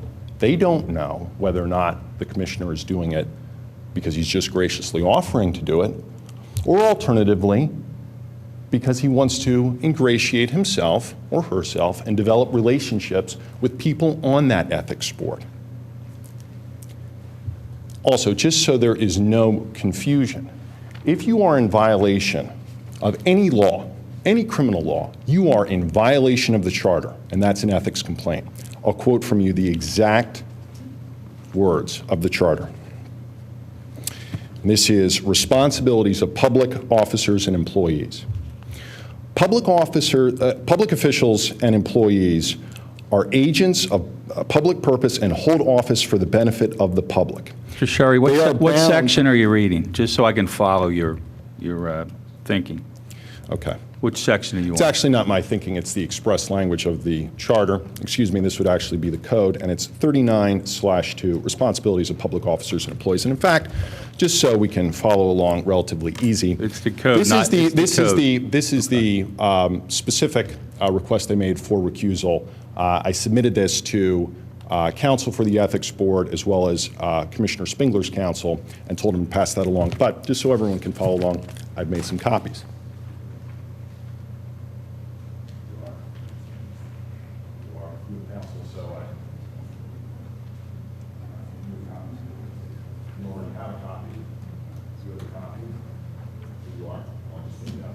Reach, and you'll copy as well. So, 39 Can I just, 39/2 Dan, can I just states- interrupt you to say that we're now at 6 minutes, so if you could wrap this up as quickly as possible, we'd appreciate it. 39/2. As I was needing to take a little bit of time to respond to the solicitor, who again has recused himself from this ethics investigation. Public officials and employees are agents of public purpose and hold office for the benefit of the public. They are bound to uphold the Constitution of the United States and the Constitution of this state and carry out impartially the laws of the nation, state, and municipality, and thus to foster respect for all government. They are bound to observe in their official acts the highest standards of morality and to discharge faithfully the duties of their office regardless of personal considerations, recognizing that the public interest must be their primary concern. Their conduct in both their official and private affairs shall be above reproach. There's another section in Radnor's code underneath that you can see, 39/3B, dedicated service.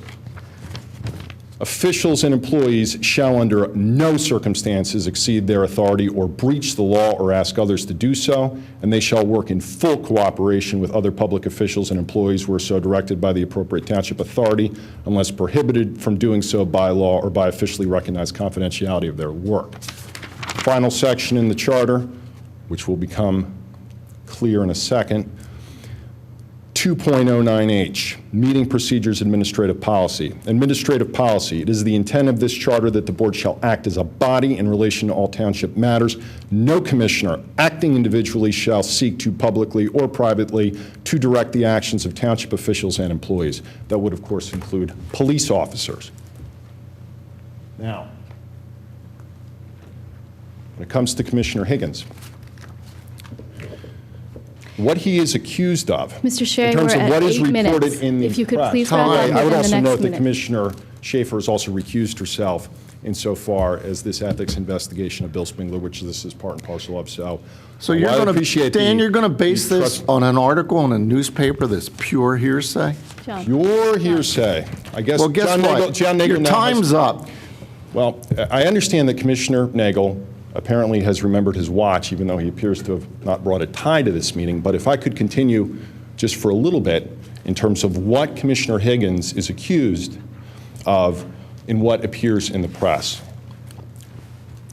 This Dan, is I'm what going to he give is- you this is one what more he is- minute, it and is- then we're going to cut off the mic. This is- Please wrap up.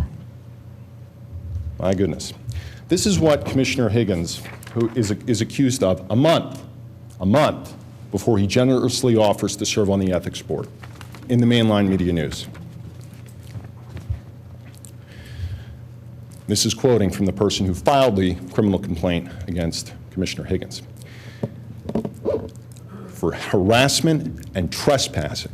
Jim Higgins came onto the property when he wasn't supposed to. I had an emergency and he walked in unannounced. It was right in the middle of hours. He's interrupting me while I'm trying to assess an emergency. I told him to schedule an appointment. He'd interrupt our business. He walked outside and one of our staff members saw him and said he could go back into the kennels. And then this individual also accused Commissioner Higgins that he told residents to call the police when they heard dogs barking, and the police were instructed to issue a citation even if they didn't hear dogs barking at our facility. Also this quote, Jim Higgins told them to issue citations even if they didn't hear anything. In other Mr. words, Sherry, I'm going to ask you to wrap up directing now. Staff. I'll wrap up in one sentence. So as a result of this, which was pending, which was active at the time that Commissioner Higgins generously offered to serve on the Ethics Board, I would like individuals on this board to tell me whether they knew about this active criminal complaint on April 24th, 2014. Because if they knew about it and stayed silent and didn't speak as to it, that type of complacency has to be known by this township. That members of this board would stay silent, would allow Commissioner Higgins to take a spot on the Ethics Board, and as a result, put the entire process of this investigation into controversy. It's at a minimum terribly wasteful. It's not in a controversy, Mr. Sherry. I'm sure again, the Solicitor This Rice. is an issue. This is an issue that you address to the ethics Punch him board. out? You just said punch him out? Okay, Commissioner Nagel? I'm going to ask that we Did you just point at me? stop no, this wait, excuse me. conversation Point of right order. now. You just said punch him out? Meaning the button on the mic that silences your button. Your mic. Listen, we're at 10 minutes now. You've just done a very nice job of wrapping up. I'm going to say thank you very much for your comments tonight. Well, again, I would ask if a commissioner would please respond. as to whether they- I had no knowledge of that. And this No is... knowledge. May I ask for corroboration? No, we are not Commissioner going to Nagel? have a Did you debate have here. knowledge? We're Mr. not Sherry, having a hearing. Did not Mr. know? Sherry, please, we are not having a hearing right now. The appropriate place for your objections is the Ethics Board and the Ethics Council. So just Thank you very much for your comments. I'm going to say, ask if there's any And other you've- public comment and in you've the made- audience. You've made your objections to the ethics board. That's what you get, Mr. Sherry. That's it. Again, you've recused yourself. Not from this. There's Not from this. confirmation that Commissioner Higgins kept from this board, members of this board, that an active criminal complaint. Is there any other public comment from the audience? Okay, I'm going to ask if there's a Move motion we to adjourn. Second. All in favor, say aye. Aye. We're adjourned.